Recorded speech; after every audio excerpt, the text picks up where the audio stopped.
Citoyens de pays nous appellent. Si nous avons dans la paix ramener la liberté, notre devoir sera un modèle de l'espérance promise à l'humanité en forgeant unie dans la voie nouvelle de la base de la fraternité. La patrie de la fraternité. La patrie de la fraternité.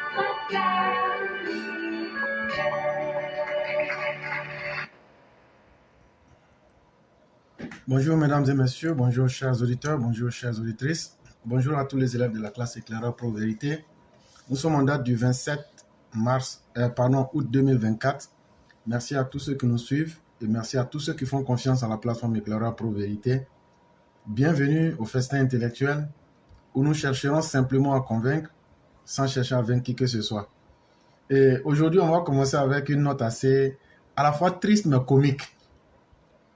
Parce que à travers le titre et le corps du sujet, ça fait un peu rire, mais en même temps, c'est une situation que vit notre société et qui est triste parce que c'est le trafic même humain. Et l'article a pour titre « Démantèlement d'un vaste réseau de Jantra à Séguéla ». Et à travers le titre déjà, ça amène à sourire.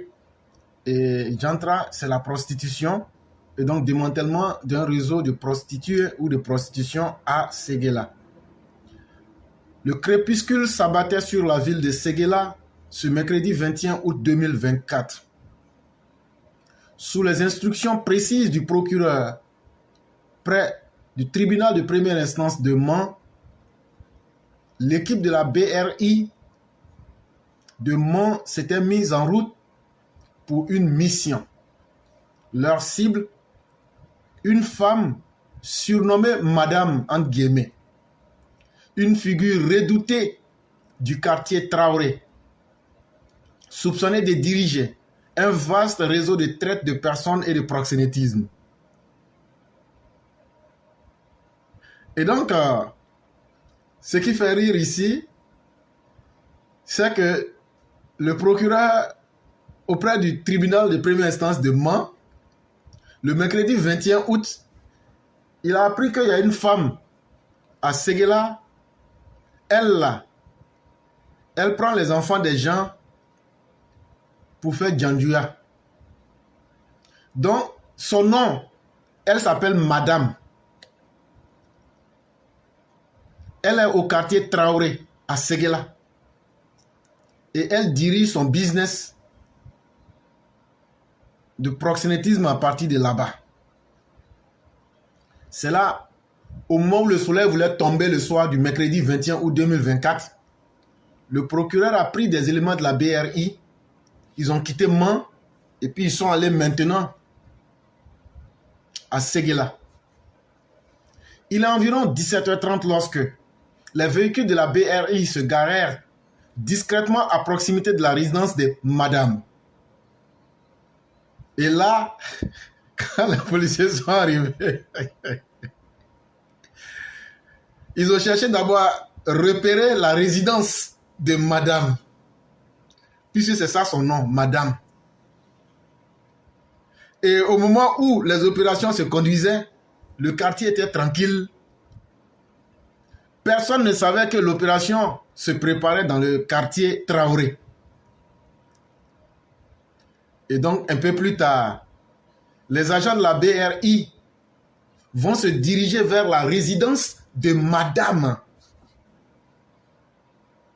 Ils vont taper à la porte de Madame. Madame, c'est le nom qu'on donne à la chef des proxénètes du quartier Traoré de Séguéla. Et là-bas, les agents de la BRI vont taper à la porte de la résidence de Madame. Il n'y a personne qui va ouvrir. On a l'impression même qu'il n'y a personne dedans. Mais quelques secondes après, qu'est-ce qu'on entend? On entend des voix de jeunes filles. Et puis, elle dit, c'est qui? C'est qui? Il y a quoi? Les gens n'ont pas répondu. Très nerveuse, on pouvait entendre ces voix-là. On n'ouvre pas, on ne va pas ouvrir ici, on ne va pas ouvrir, il y a quoi même? Il y a quoi? Les gens ont continué à taper à la porte là. Bouc, bouc, bouc, bouc, bouc, bouc, bouc, bouc. Madame et ses éléments ne veulent pas ouvrir. C'est là maintenant, les agents de la BRI ont appelé le substitut du procureur à Mans. Ils lui ont dit, ah voilà la décision. Il faut qu'on force la porte, mais on ne peut pas forcer si on n'a pas votre autorisation. C'est là le substitut du procureur dit, défoncez ça là, on va passer.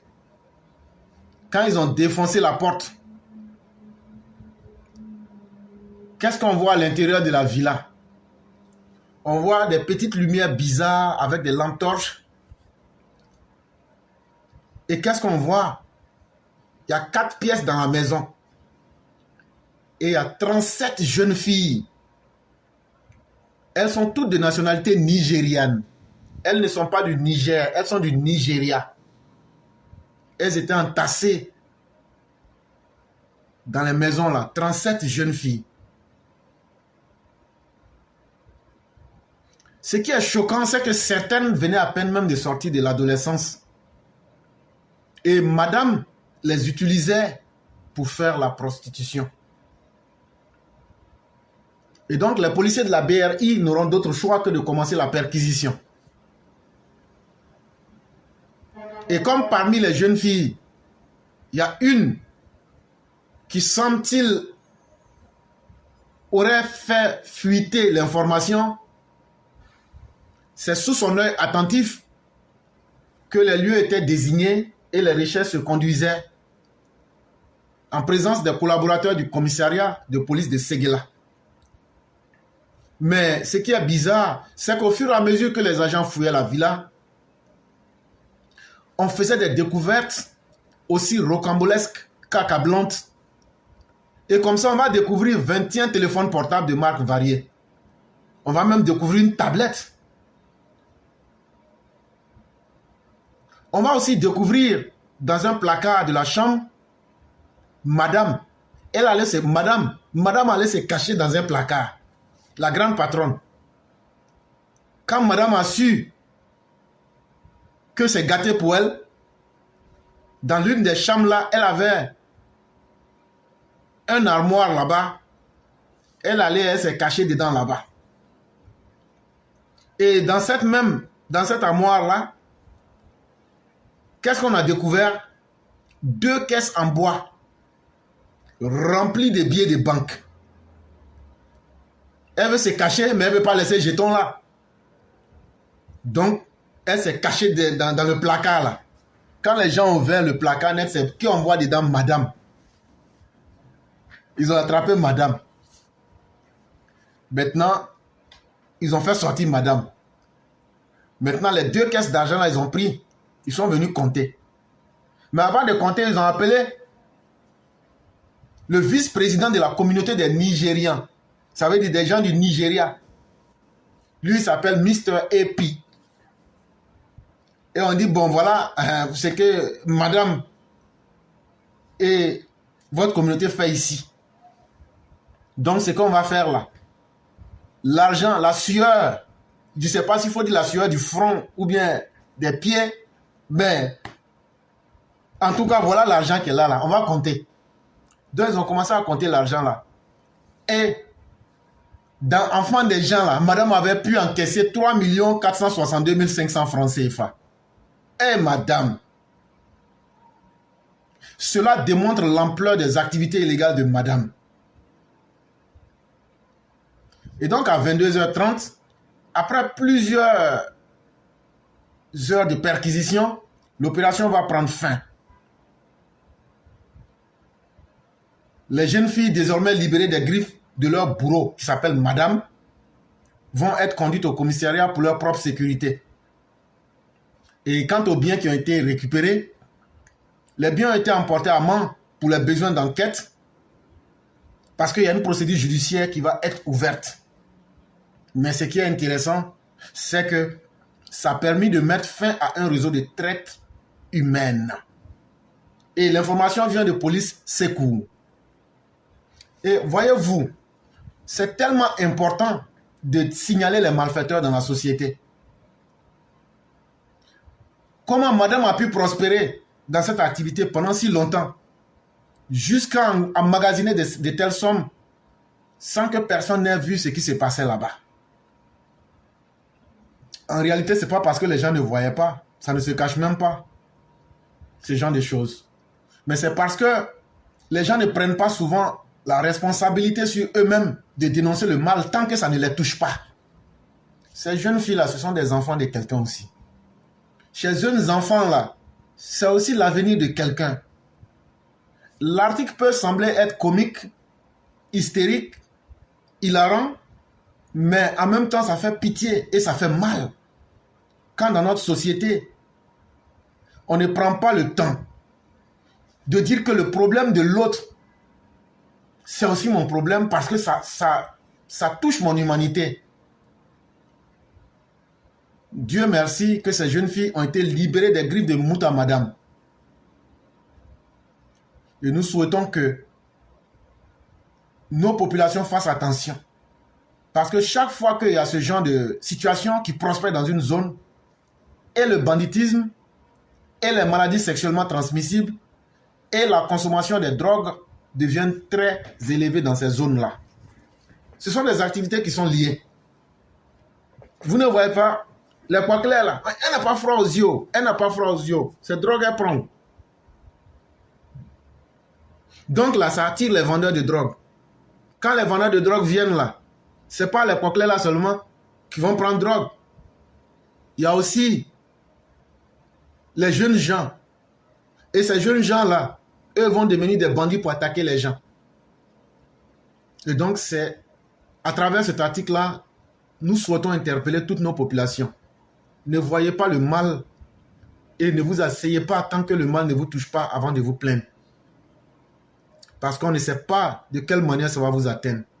Et Dieu merci, et merci à la police de la Côte d'Ivoire, et merci à tous ceux qui ont participé à cette opération, à commencer par le procureur de la République, le substitut du procureur, le commissaire de police de Séguéla, ainsi que tous les éléments qui ont participé, ceux de la BRI.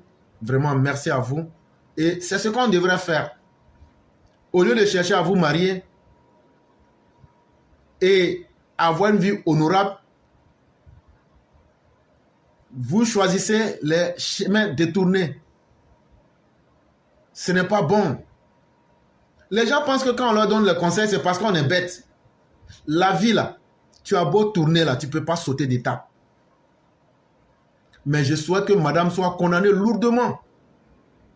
Si madame pouvait être condamnée, au moins à une peine qui allait lui faire réfléchir pendant très longtemps, ce serait une très bonne chose. C'est comme ça elles vont blaguer les enfants, les gens dans leur pays d'origine. Non, j'ai un restaurant ou bien j'ai une entreprise. Ton enfant va venir travailler après 6 mois ou une telle période. Et quand la personne vient, la personne se retrouve dans un réseau de traite humain avec l'engrenage de la prostitution. Et ce n'est pas bon. Ce n'est pas bon. Et surtout, ce n'est pas bon pour l'image même de la femme. Et donc, chère population, prenons-en conscience. Sujet numéro 2. Affaires étrangères. Liste électorale. Le maire Stéphane Auguste Gbeli répond encore à quoi au Justin. L'opposition est en totale désillusion. Le RHDP n'a de cesse de remobiliser et de réorganiser ses bases en prélude à l'élection présidentielle à venir.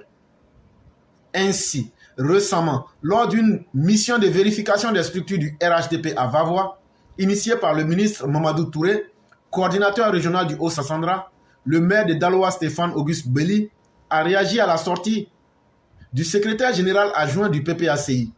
En meeting à Saint-Fra, Kwao Justin a porté de virulentes critiques contre le parti au pouvoir. Kwao Justin, dont on vous avait parlé la dernière fois, on a l'impression que l'individu a du mal à comprendre que la société humaine évolue. Quelqu'un qui n'évolue pas dans une société humaine, c'est que tu n'es plus un homme. C'est que tu n'apprends pas de tes erreurs. Or, il y a un adage qui dit que tout change et tout évolue, sauf les... Là, vous connaissez la suite. Or, il se trouve que Kwao Justin, son sport favori, c'est lui qui voit les étrangers partout, il voit le mal partout, et le RHDP même sera aujourd'hui toutes les sources même de malheur. Et il ne se prive pas de tomber dans toute forme de diatribe, de critique acerbe et de méchanceté contre le RHDP. La semaine dernière, comme vous le savez, le RHDP est en train de remobiliser et de réorganiser toutes ses bases. Et là, reconnaissons-le, le RHDP bouge sur le terrain. Quand j'ai vu à pratiquement, on va dire maintenant presque 10 jours, le ministre de la Défense même se déplacer pour aller à Mans. Je dis, c'est que leur affaire, ils sont sérieux de... Tiens! C'est qu'ils sont vraiment sérieux. Quand tu vois le ministre de la Défense en personne même se lever pour aller à Mans, pour aller animer une séance de remobilisation, je dis ouais, c'est qu'il n'y a pas amusement. Dans ce nous autres, on s'amuse avec l'affaire là. C'est dans le même cadre. Mamadou Touré, c'est lui qui est le coordinateur régional du Haut-Sassandra. Et donc, il a pour mission de vérifier les structures, de savoir que tout va bien. Donc, il était avec Stéphane Belli. Ils sont partis à Vavois pour aller voir là-bas. À Vavois, là, est-ce que les choses vont bien? Est-ce que le comité de base qui doit comprendre 25 personnes par comité de base fonctionne bien? Est-ce que les secrétaires de section et autres maîtrisent bien? Est-ce que tout va très bien? Et maintenant, vérifier la réalité avec ce qui est sur papier. Parce qu'on ne va pas se faire surprendre pour dire on a 2 millions de personnes. Vous voyez les opposants, 2 millions de personnes pour Gbagbo, 5 millions pour Simone. Tout ça là, c'est mensonge. 10 millions pour le PDCI, c'est faux. Ils veulent se blaguer eux-mêmes. Sinon là, si tu ne veux pas te blaguer là, c'est que le RHDP fait là. Tu t'en vas sur le terrain là. Tu prends comité par comité, tu vérifies. Les 25 personnes qui sont dans le comité éclaireur pour vérité là où ils sont. Tu as leur numéro de téléphone. Ok, il faut nous montrer. On va les appeler pour voir. On va leur dire bonjour. On appelle, on vérifie bien. Après là, on vérifie les sections, les sous-sections. Et après, on fait les départements, ainsi de suite. C'est dans ça que le ministre Mamadou Touré et puis le maire de Daloa, Stéphane Belli, étaient partis soutenir les bases qui sont à Vavois. Il se trouvait que Kwao Justin était en meeting à Saint-Fra. Et il ne s'est pas privé de tomber dans des critiques vertes, virulentes contre le RHDP. Et voici par exemple certaines de ces critiques. La Côte d'Ivoire est le seul pays au monde où la commission électorale indépendante permet aux morts, le jour des élections, de venir voter avant de retourner dans leur tombe. Il dit qu'avec la CEI de la Côte d'Ivoire, quelqu'un peut être mort il y a 1000 ans. Mais le jour des élections, là, à partir de 7 h du matin, son cadavre se réveille comme pour Lazare. Et puis maintenant, on lui dit, il faut aller voter. Quand il a fini de voter, là, il vient, il dit, bon, comme j'ai fini de voter, je dois faire quoi? On dit, bon, il faut mourir. Il dit, bon, je meurs. Quand il meurt, là, son cadavre nous demande, qu'est-ce qu'on fait? C'est là, nous, on lui dit, on va t'enterrer. Et puis maintenant, on l'enterre. Et puis maintenant, le cadavre, là, nous dit, bon, au revoir. Comme j'ai fini mon boulot, donc on se retrouve bientôt. C'est le cadavre, là, qui a dit ça. Et donc, on se retrouve bientôt, Kwao Justin. Kwao Justin, c'est toi qui as réveillé le cadavre là.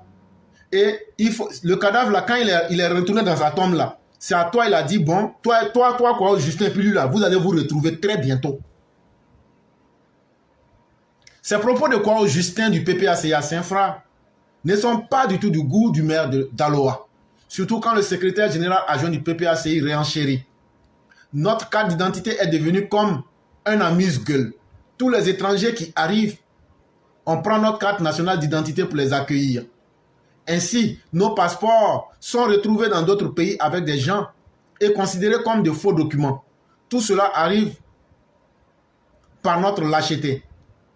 Il y a certains de nos parents qui vendent leur dignité au RHDP pour un sac de riz et une bouteille d'huile.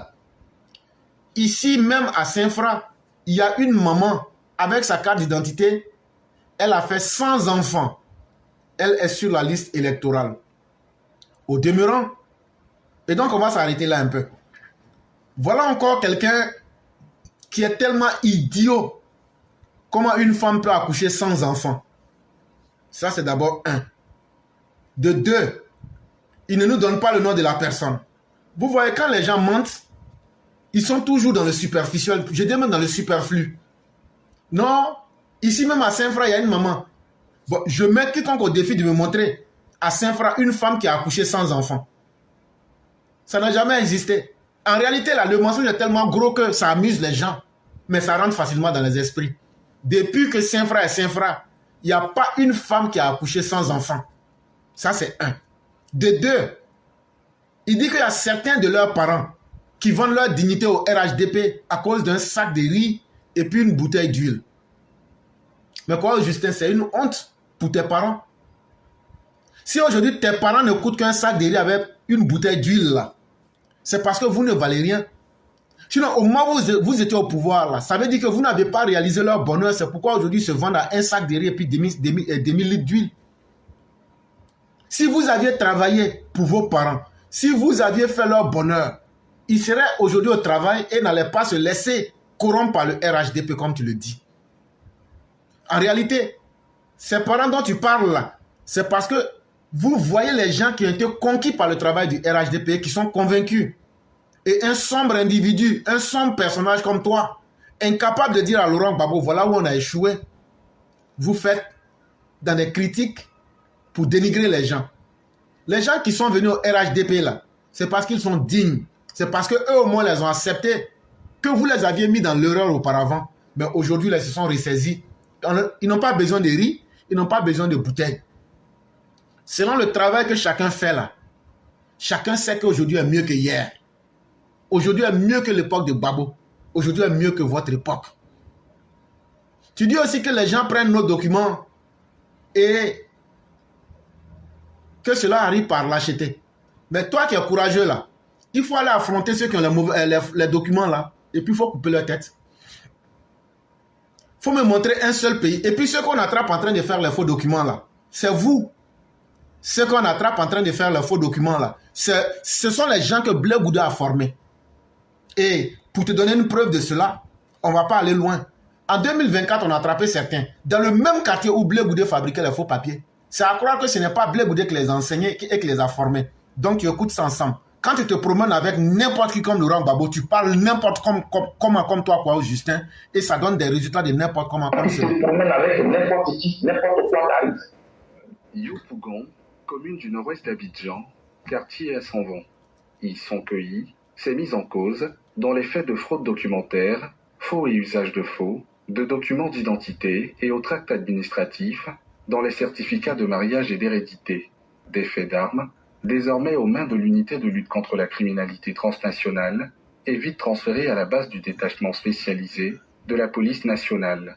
Sur les lieux, divers documents falsifiés, allant du certificat de nationalité à l'extrait de naissance, en passant par le casier judiciaire, le certificat d'hérédité et l'extrait de décès.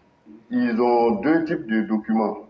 Ils ont des documents de contrefaçon et ils ont aussi des spécimens qui sont authentiques. En plus de ça, eux-mêmes, ils produisent des documents. Mais ces documents sont contrefaits. Commune de Poboué. Lorsqu'ils ont un seul spécimen, ils reproduisent ça et ils mettent dans leur ordinateur. À partir de là, ils peuvent produire autant de copies. En bonne place, tout un arsenal intégrant la logistique de production et les sceaux de procureurs et de greffiers de l'ensemble des juridictions, dans les sections de l'intérieur du pays et les tribunaux de première instance d'Abidjan. Ils reproduisent les cachets des magistrats et des greffiers de ces localités-là. À la suite de ça, lorsqu'ils ont un requérant qui sollicite un acte de cette localité, le requérant n'a pas besoin de se déplacer pour aller là-bas. Sur place, ils produisent le document et ils signent le document à la place de l'autorité compétente.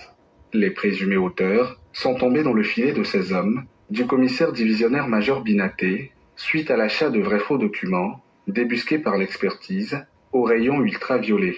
Cet ensemble d'éléments que nous voyons là, ce sont les éléments de sécurité du document. Par contre, ici, il n'y a rien qui apparaît.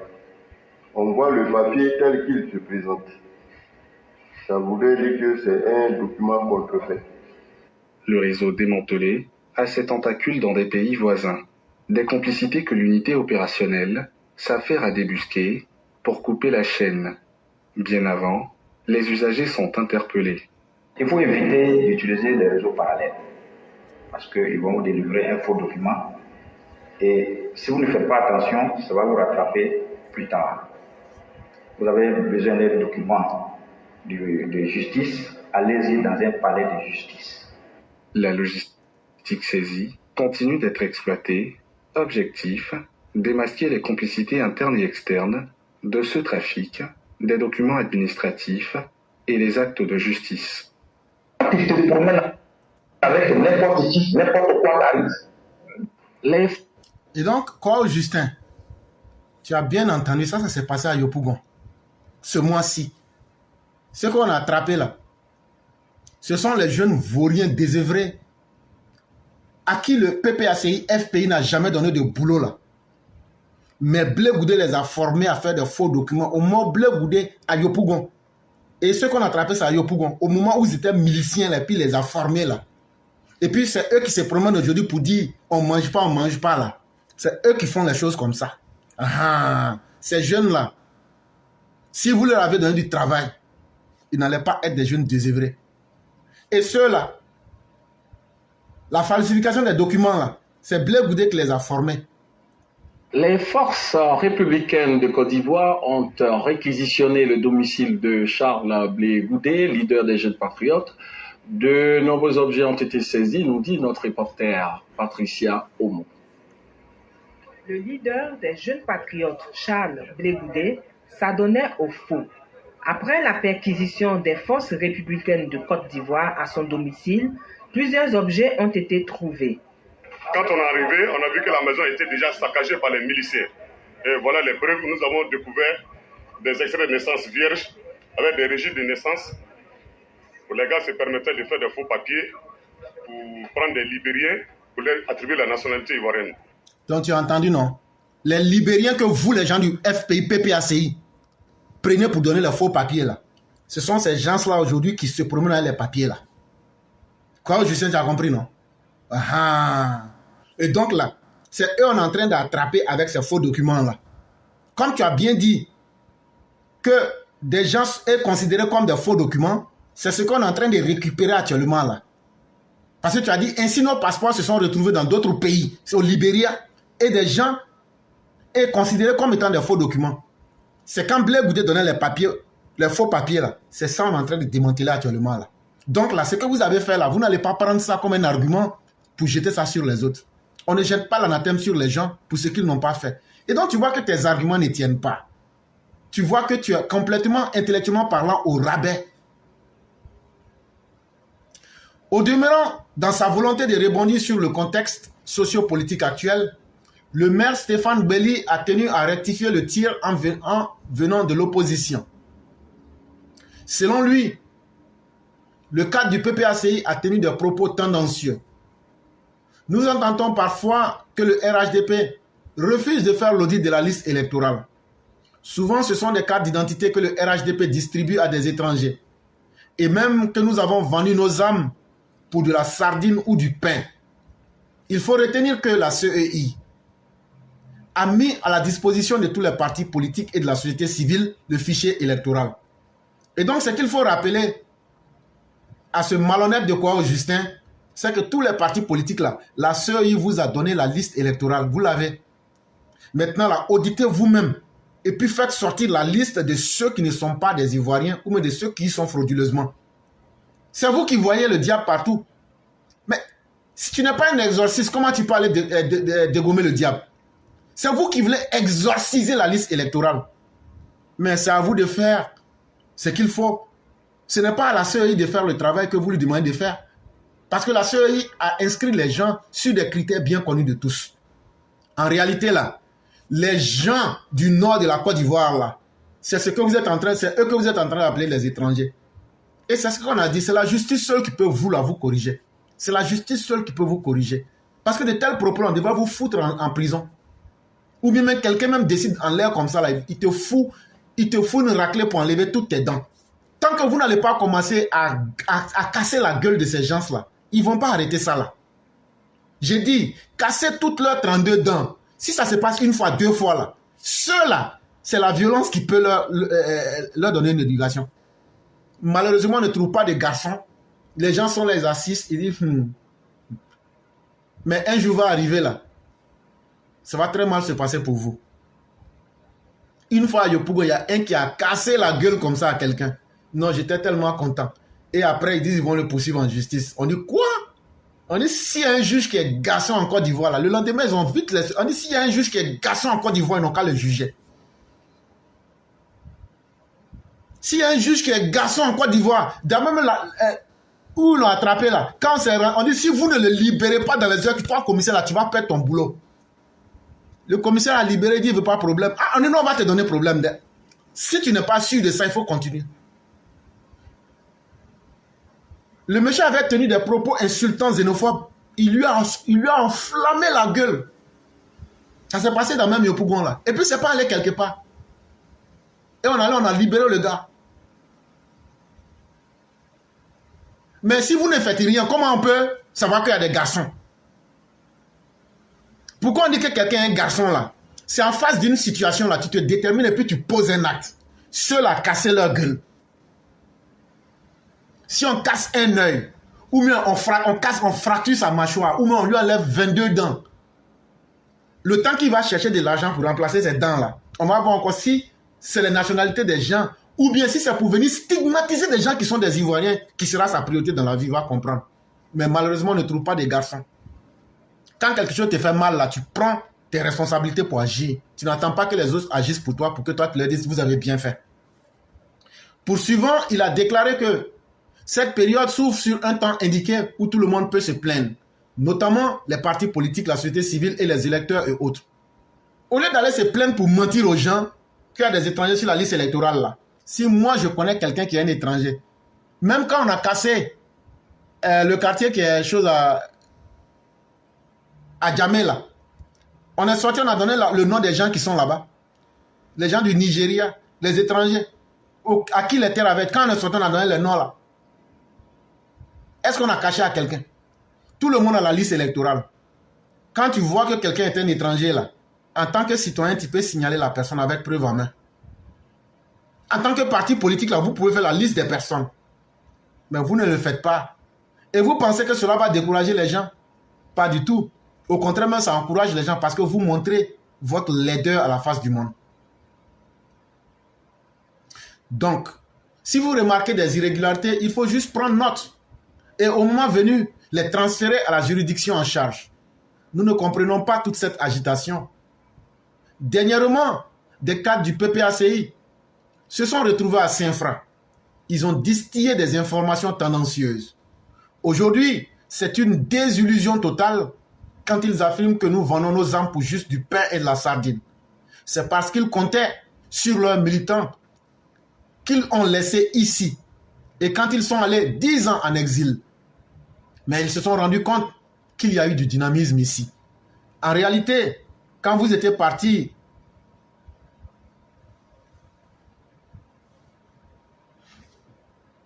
quand vous êtes partis en exil pendant 10 ans là, la Côte d'Ivoire continue à fonctionner. Et les Ivoiriens qui n'ont autre choix, qui n'ont pas les milliards volés comme vous pour aller en exil là, eux ils étaient obligés de se rendre compte de la réalité. Ils ont dit, ah les gens du PPACI nous ont blagué. Ça là, c'est mieux de penser à ma vie et de me concentrer sur ma propre vie. C'est cette désillusion-là qui vous fait mal. Parce que les gens ont compris que vous n'êtes que des vendeurs de poudre, de farine. À l'en croire de nos jours, la géopolitique est respectée au RHDP. Les gens ont adhéré aux idéaux du rassemblement des républiques, du RHDP prôné par le président Alassane Ouattara. Je m'appelle Béli Stéphane. et des gens qui me suivent se nomment Digbe Seri. De nouveaux leaders au niveau de Daloa. Nous arrivons à parler à nos frères. Et le constat est tout net. Ils sont désillusionnés. Donc, le maire Stéphane Belly de Daloa dit, ce qu'ils ont constaté là, après, ce qu'ils n'ont pas du tout obtenu avec le PPACI, FPI, LMP là. Il dit tout Daloa là, les gens disent, donc FPI, PPACI, LMP là, c'était du mensonge. Ah, vraiment, avec ce qu'on a vu avec Ouattara là, Ouattara est mieux. Et ceux qui disent ça, ce sont des Digbe, ce sont des Seri, ce sont des Koudou, ce sont des Belly, etc., etc. Ce sont des Dakouri. Et ils n'ont pas de problème. Parce que eux, là, ils ont la capacité de pouvoir faire évoluer leur esprit. Pour savoir que ce qui n'a pas marché, là, il faut laisser tomber pour aller vers ce qui a marché.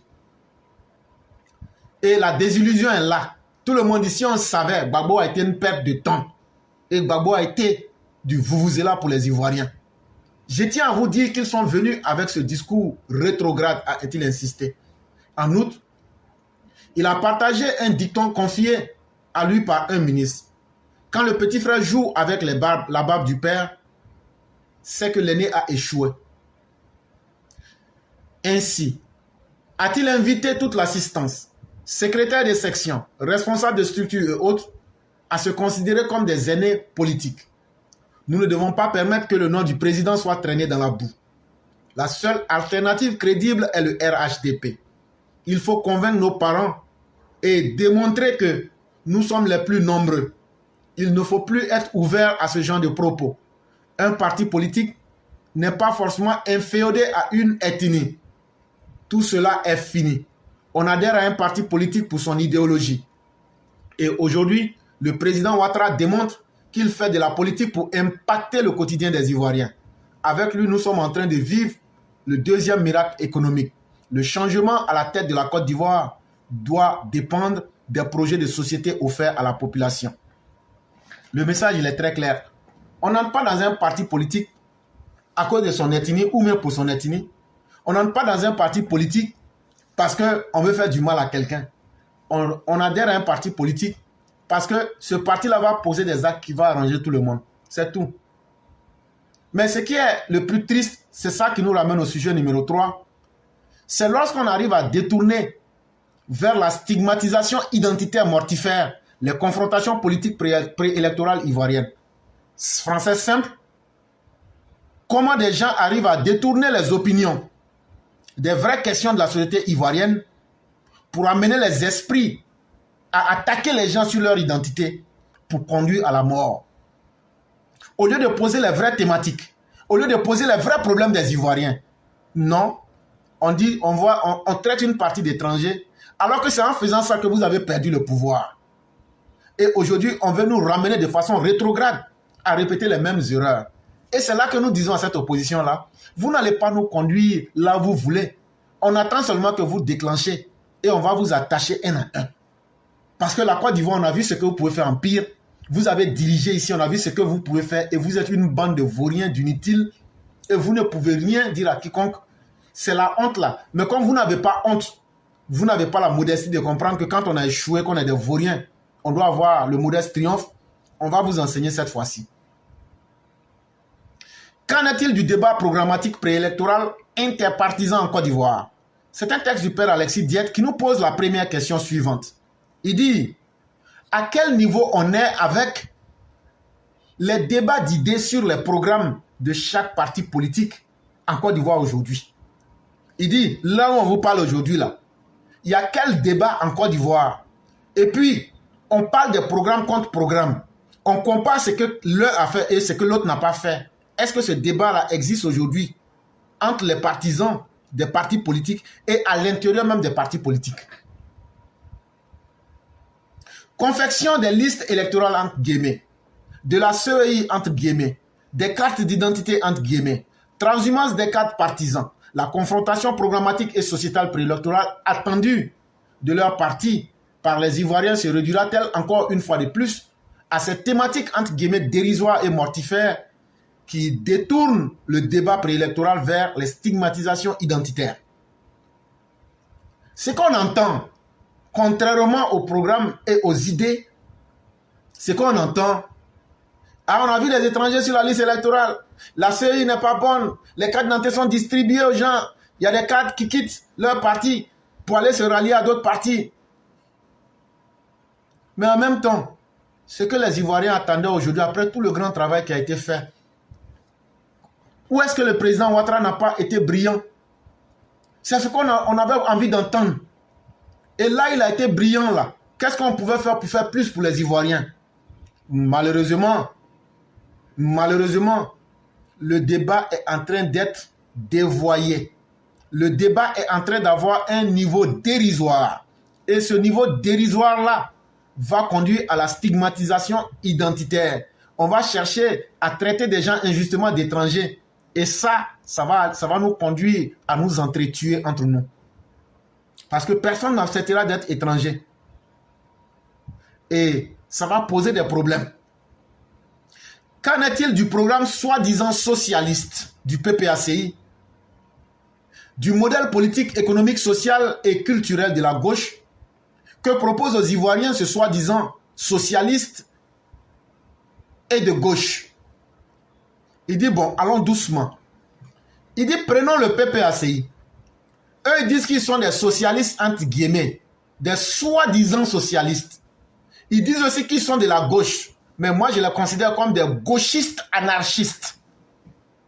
Mais prenons les choses simplement.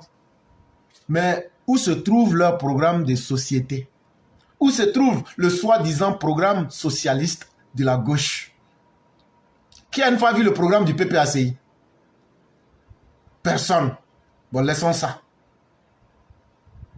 Qu'en est-il du programme libéral ou fouettiste du PDCI, du modèle politique, économique, social et culturel basé sur le modèle libéral que propose aux Ivoiriens ce parti, soi-disant ou fouettiste et de droite? Il y a un autre parti qui s'appelle le PDCI. Je n'aime pas ajouter le RDA parce que ça ne reflète pas le Rassemblement démocratique africain. Et le PDCI actuellement ne mérite pas le titre de RDA. Mais ce PDCI-là, eux disent qu'ils sont un parti de droite. Soi-disant qu'ils sont oufouettistes. Ça veut dire qu'ils fonctionnent sur les idées de Félix Houphouët-Boigny. Mais quel est le modèle politique? Quel est le modèle social? Quel est le modèle culturel qui est basé sur cette idéologie-là, qu'ils ont mis dans un programme pour appeler ça un programme libéral ou fouettiste proposé par le PDCI? Qui a une fois vu ça? Il n'y en a pas. Ça n'a jamais existé. Et ça n'existera pas. On n'a qu'à laisser ça faire deux. Qu'en est-il du programme socialiste, entre guillemets, alternatif de rupture du FPI de M. Pascal Affi-N'Guessan? Pascal Affi-N'Guessan qui dit que lui, il a fait une rupture avec le FPI de Laurent Gbagbo. Où est le programme soi-disant socialiste d'Affi-N'Guessan? Ça n'existe pas. Et ça n'existera peut-être jamais. Ça fait déjà 3. Qu'en est-il du programme politique, économique et social culturel de gauche humaniste, entre guillemets, et soi-disant progressiste du MGC de Simone Eivé, soi-disant sociodémocrate? Simone Eivé Gbagbo, son parti MGC là, ou alors programme de campagne, eux qui disent qu'ils sont des sociodémocrates, en fait, elle veut se comparer à la dame allemande là. Et elle prend un mot comme ça, elle prononce ça dans sa bouche, sociodémocrate. Alors qu'en réalité là, il n'y a rien, aucune idéologie, aucun travail intellectuel, aucune proposition de solution, aucun plan économique, aucune stratégie politique.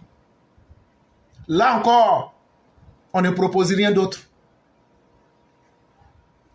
Qu'en est-il donc des grandes lignes du programme alternatif de l'opposition? Bon, laissons-le, puisqu'on les a pris un à un. C'est un peu difficile, mais mettons-les tous ensemble.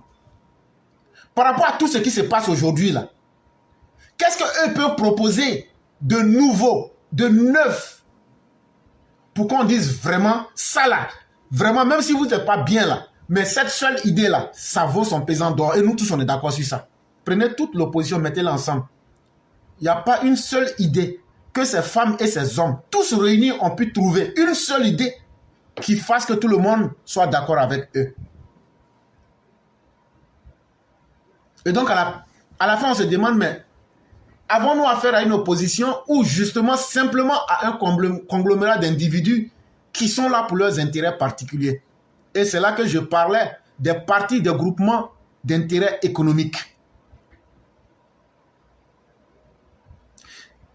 Qu'en est-il de la justification argumentée, attendue par les Ivoiriens, du bilan et des choix économiques, politiques, sociaux, culturels du RHDP, de la majorité au pouvoir? Est-ce que le RHDP lui-même prend le temps de justifier de façon argumentée son bilan, qui est basé sur ses choix économiques, politiques, sociaux et culturels? Ah non, Ouattara a fait pont, il a fait pont. Oui, c'est bien. Mais est-ce que vous pouvez argumenter? Par exemple, les élections de 2023, on peut les argumenter en réfléchissant différemment, en faisant l'arithmétique pour prouver que, par exemple, aujourd'hui, le RHDP, on peut même faire de la projection. Sinon, ce qui se fait là, on voit. Mais quelle est l'utilité? Ça fait partie des arguments. Il faut convaincre les Ivoiriens que ce qu'on a fait là, voilà l'utilité. Il ne suffit pas de quantifier pour dire qu'on a fait 1000 routes. Oui, c'est bon. On n'a pas dit que ce n'est pas bon. Mais est-ce que les gens comprennent l'utilité? Ça, le RHDP a ce défaut-là. Et c'est ce qui fait que le RHDP est toujours attaqué. Et le RHDP est toujours un parti qui se justifie. N'est-il pas à craindre que la polarisation et la réduction irrationnelle et indue du débat préélectoral ivoirien sur la confection des listes électorales, de la CEI et des cartes d'identité soit encore une fois de plus, de la part des partis de l'opposition, un moyen de détourner le débat préélectoral sur les stigmatisations identitaires et une stratégie d'esquive au principe démocratique de reddition des comptes. Et donc, chers parents, ne vous blaguez pas. En réalité, ce que les opposants sont en train de faire là, c'est parce que ils sont en train d'utiliser le débat identitaire parce qu'ils n'ont pas envie de venir au débat. Parce que quand ils vont venir au débat là, quand ils vont critiquer ce que le président Ouattara a fait, on va leur demander qu'est-ce que vous-même vous avez fait de mieux.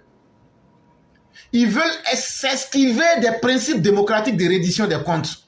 Ils ne veulent pas rendre compte aux Ivoiriens. Parce que les gens vont leur dire, mais vous critiquez, c'est très bien, on est d'accord. Mais vous-même là, vous avez fait quoi? Est-ce que quelqu'un qui n'a rien fait peut critiquer quelqu'un qui a fait quelque chose?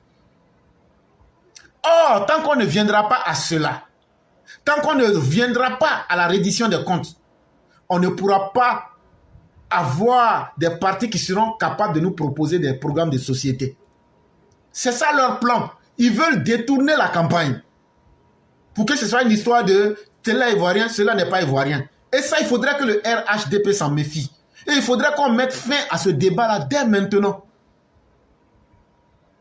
Il faudrait que ceux qui sont en train d'amener le débat sur une zone identitaire, on les interpelle rapidement pour leur dire, si vous n'avez pas d'arguments, vous les fermez. Mais si vous avez des arguments contre le régime en place, vous les amenez et vous les exposez au grand jour. Et utilisez les faiblesses du parti au pouvoir pour construire votre programme de société. Voilà ce qu'on appelle un parti d'opposition. Et non détourner les esprits en envoyant les discours de stigmatisation identitaire, de xénophobie, de haine tribale, d'ethno-nationalisme pour perdre de temps aux Ivoiriens. Chers Ivoiriens, si vous acceptez cela, c'est que vous acceptez que les gens se foutent de vous. Comme dirait quelqu'un, n'acceptez pas que les gens se foutent de vos gueules. C'est une expression que j'emprunte. Il appartient aux acteurs de la société civile ivoirienne, qui ne se réduit guère aux associations clientèles militantes du PPACI, d'exiger de la part de la classe politique ivoirienne un recentrage programmatique et sociétal des débats préélectoraux ivoiriens. Pardon, du débat préélectoral ivoirien. Mais qu'est-ce qu'on constate? C'est comme si le RHDP, le parti au pouvoir, là, eux, ils sont là comme ça, ils rêvent, ils se promènent et puis le matin, ils se réveillent.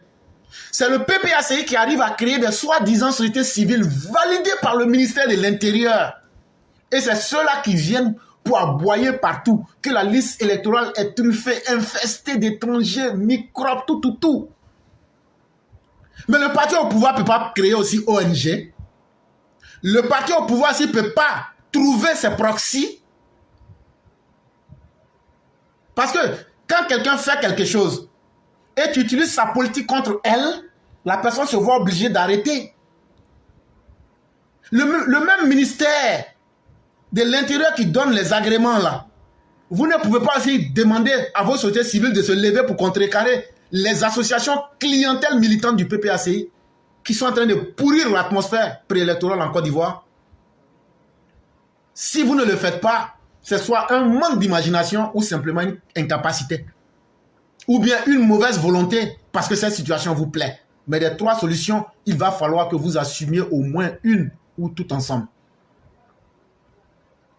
Soit dit en passant, pour terminer ce propos, Madame Pulchérik Balé est une icône du militantisme partisan du PPACI et non une icône de la société civile ivoirienne. L'escroquerie politique commence par le détournement et la perversion des mots. Vous laissez des gens comme les Pulchérik Balé tomber dans l'escroquerie politique, dans l'esbrouf moral pour tromper les Ivoiriens. Mais si vous aviez créé aussi votre propre société civile là, pour l'allumer chaque fois qu'elle sort, sans état d'âme, depuis longtemps ce jeu-là se serait arrêté. Hey, à la guerre comme à la guerre, il n'y a pas de honte. Les Gervais Boga sont là, les Pulchérik Balé sont là. Mais on n'a jamais vu une société civile. C'est à croire que le RHDP empêche ceux qui sont ses partisans à créer une société civile. Si on les allumait par les mêmes moyens, cela aurait été plus intéressant. Parce que une société civile qui est pour le RHDP, et moi je le dis et je l'ai toujours dit, avec les agissements de Pulchérik Balé, on devrait interdire son mouvement depuis très longtemps.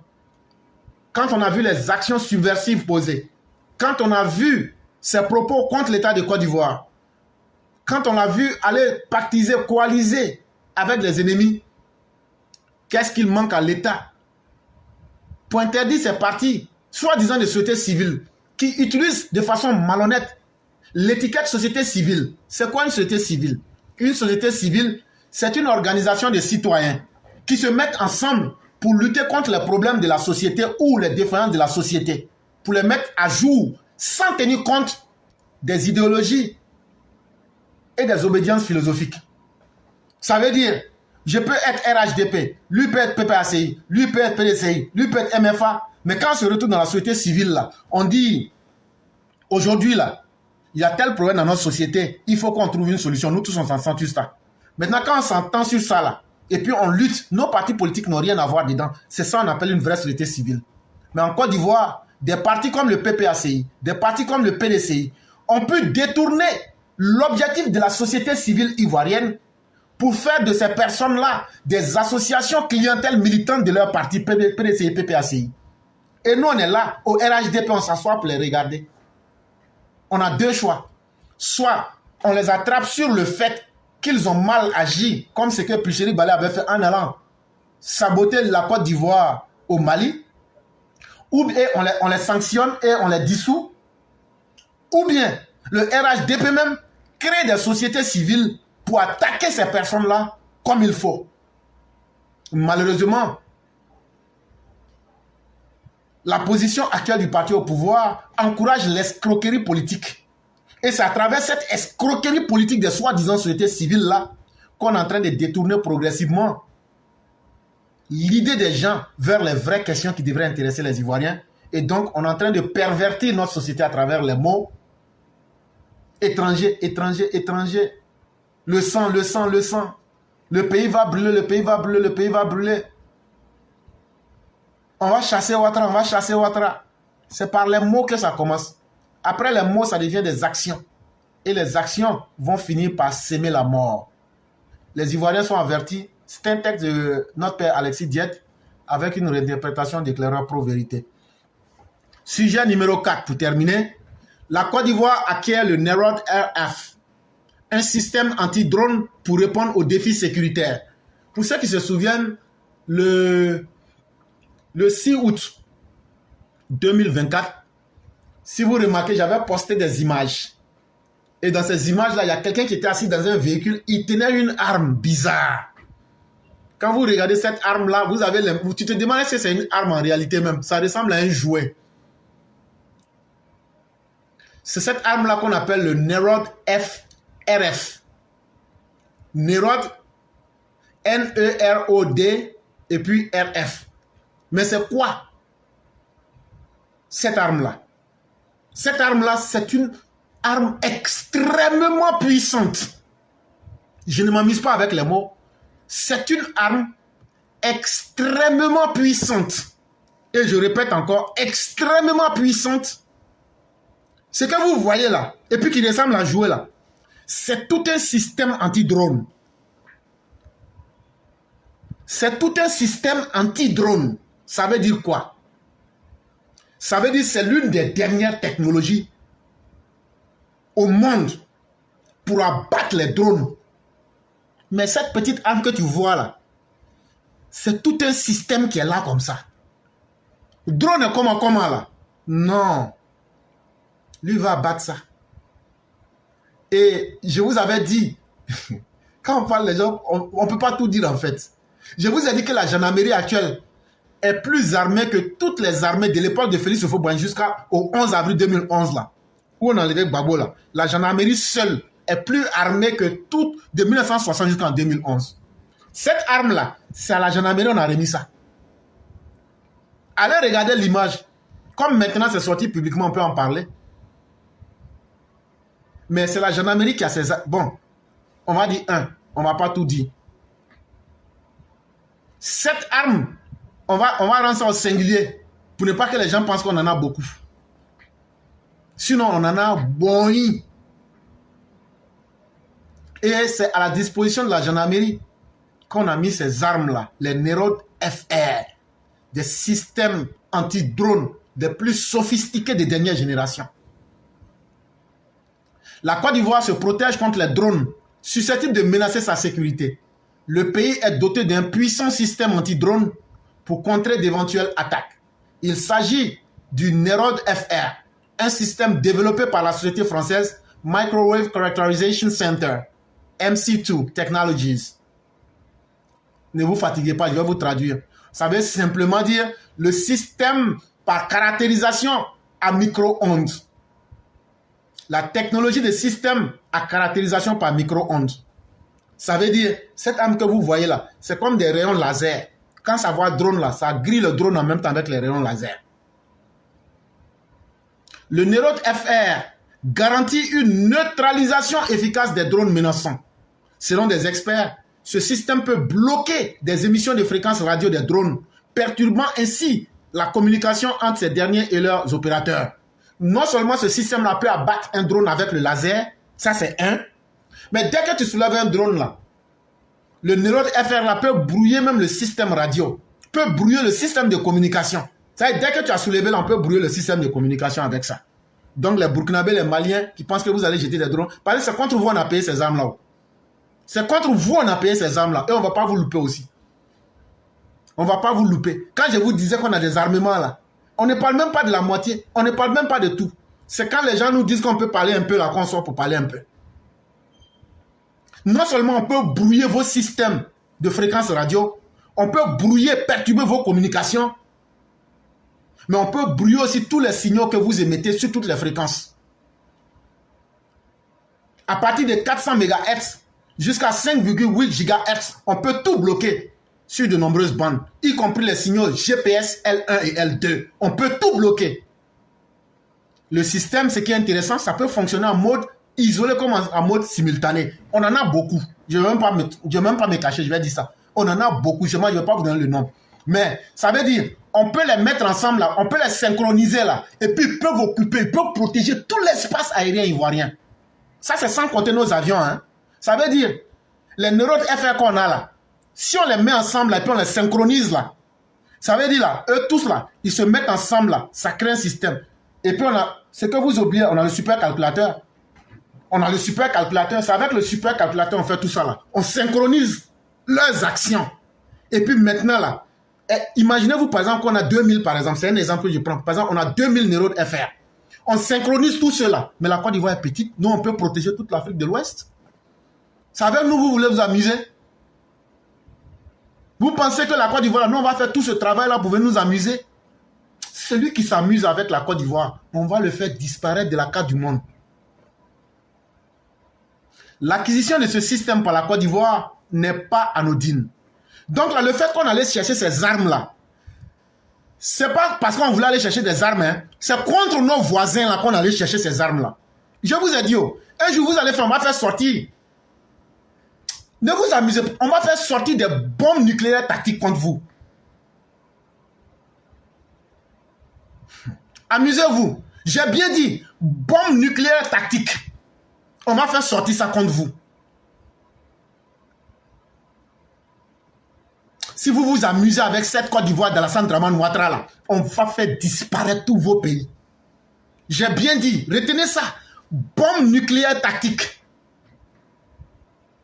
Si on ne vous a pas rasé, c'est que c'est pas nous. Si vous faites vos conneries avec les djihadistes là, c'est entre vous là-bas. Si vous faites vos conneries avec vos brigands qui sont sur vous, c'est votre problème là-bas. Mais limitez vos conneries à vos pays. Mais si vous vous attaquez à nous là, vos pays ne vont plus exister. Et donc, on n'a pas payé ces armes-là à cause des Ivoiriens. On a payé pour tuer les ennemis qui vont vouloir s'attaquer à la Côte d'Ivoire. Les nouvelles menaces sécuritaires qui agitent la région imposent que les FACI disposent d'équipements de pointe pour mieux sécuriser les frontières et défendre la nation. Et donc, le message, il est clair. Pour limiter les risques liés à l'utilisation des drones, la Côte d'Ivoire s'était déjà dotée d'un cadre réglementaire nommé RACI, A-R-A-C-I, ce qui veut dire Règlement aéronautique de Côte d'Ivoire. Cette réglementation impose à toute personne souhaitant utiliser un drone d'obtenir une autorisation de l'Agence nationale de l'aviation civile, l'ANACI. Après une étude minutieuse de la demande, l'autorisation est accordée pour une durée déterminée, moyennant une redevance. Le renouvellement est également conditionné au paiement d'un montant. Le RACI, ce n'est pas le parti là, hein. Le RACI là, je vous ai bien dit, c'est le règlement aéronautique de la Côte d'Ivoire. Ça veut dire, si tu dois faire soulever un engin en l'air en Côte d'Ivoire là, ceux qui s'occupent de ça là, comme l'ARTCI là, c'est ARTCI de ceux qui sont qui s'occupent de l'aéronautique, tout ce qui vole en l'air là. Ah, c'est leur société qu'on appelle RACI. C'est pas RACI de Kaningui là. Ça, il faut qu'on dise ça très bien.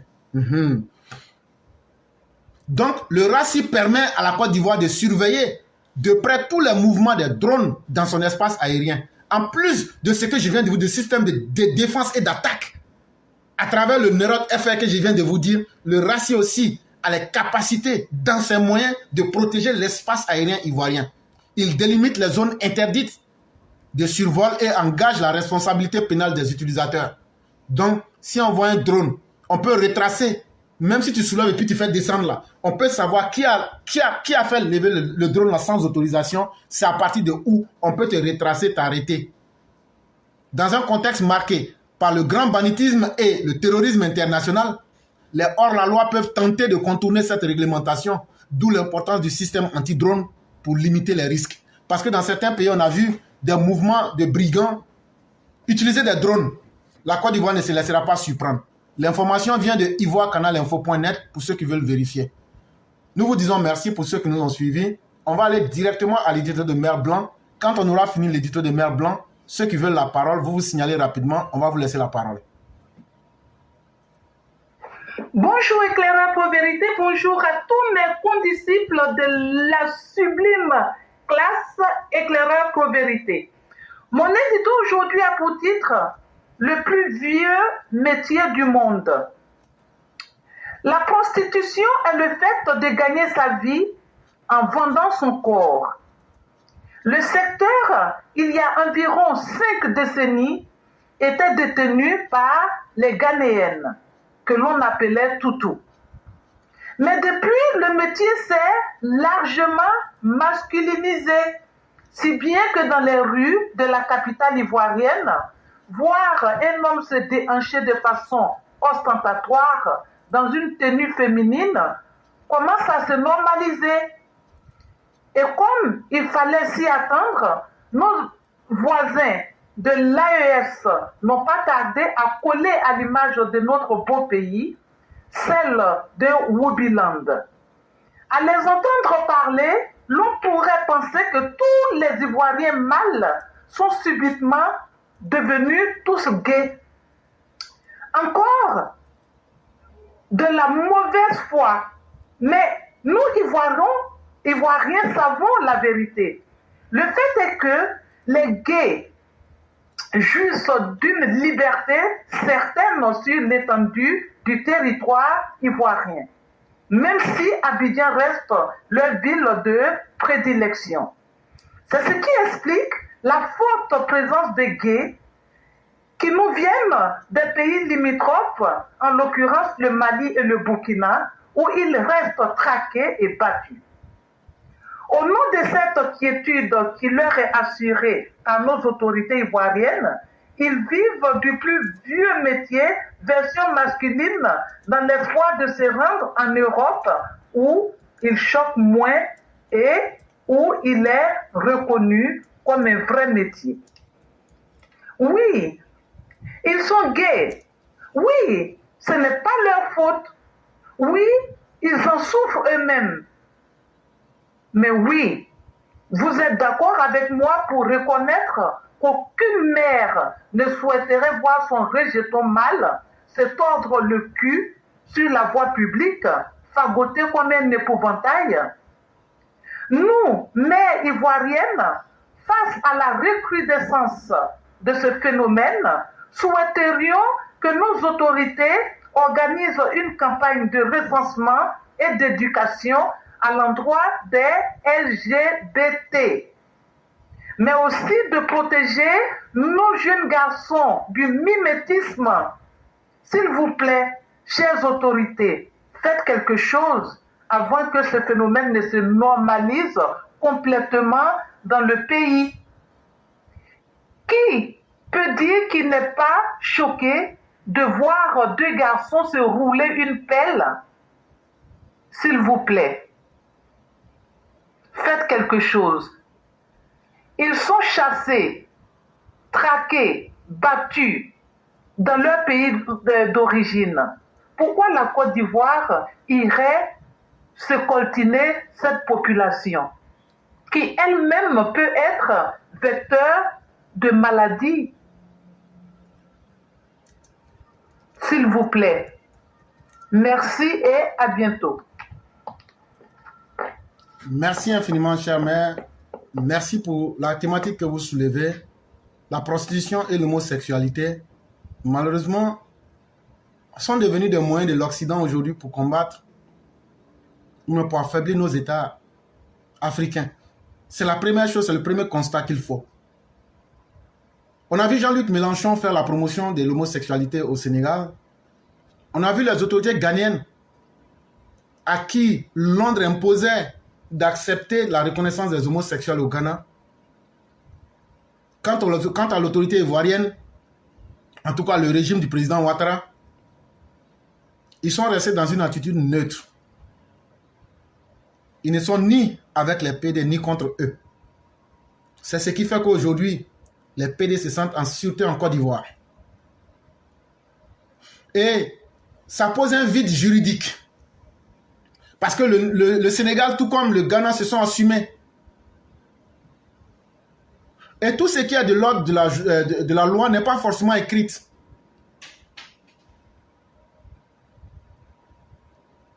Il va falloir que les autorités s'assument en nous disant clairement, est-ce que l'homosexualité est une chose pardonnable dans notre société ou pas? Parce que ça gêne beaucoup les Ivoiriens. Ça gêne beaucoup nos traditions. Et ça gêne la conscience d'Africains que nous sommes. Pour dire vrai, aujourd'hui, on peut tout dire, mais ce qui est vrai demeure vrai. Si nous ne faisons attention, la facilité avec laquelle les homosexuels sont aujourd'hui en Côte d'Ivoire, ça va nous détruire notre société et ça va nous mettre en mal. Parce qu'on aura laissé un vide juridique qui va faire prospérer le désordre. Et ce que les uns et les autres oublient, le phénomène c'est quoi? Le phénomène part d'une réalité aujourd'hui. Certains qui veulent se mettre à la place de Dieu estiment qu'il y a trop d'humains et donc il faut trouver des moyens eugénistes pour contrôler et diminuer la population mondiale. Si être homosexuel, c'est quelque chose qui a existé depuis la nuit des temps. Vous allez me dire, mais comment? Comment Dieu peut créer quelque chose et puis dire en même temps que c'est pas bon?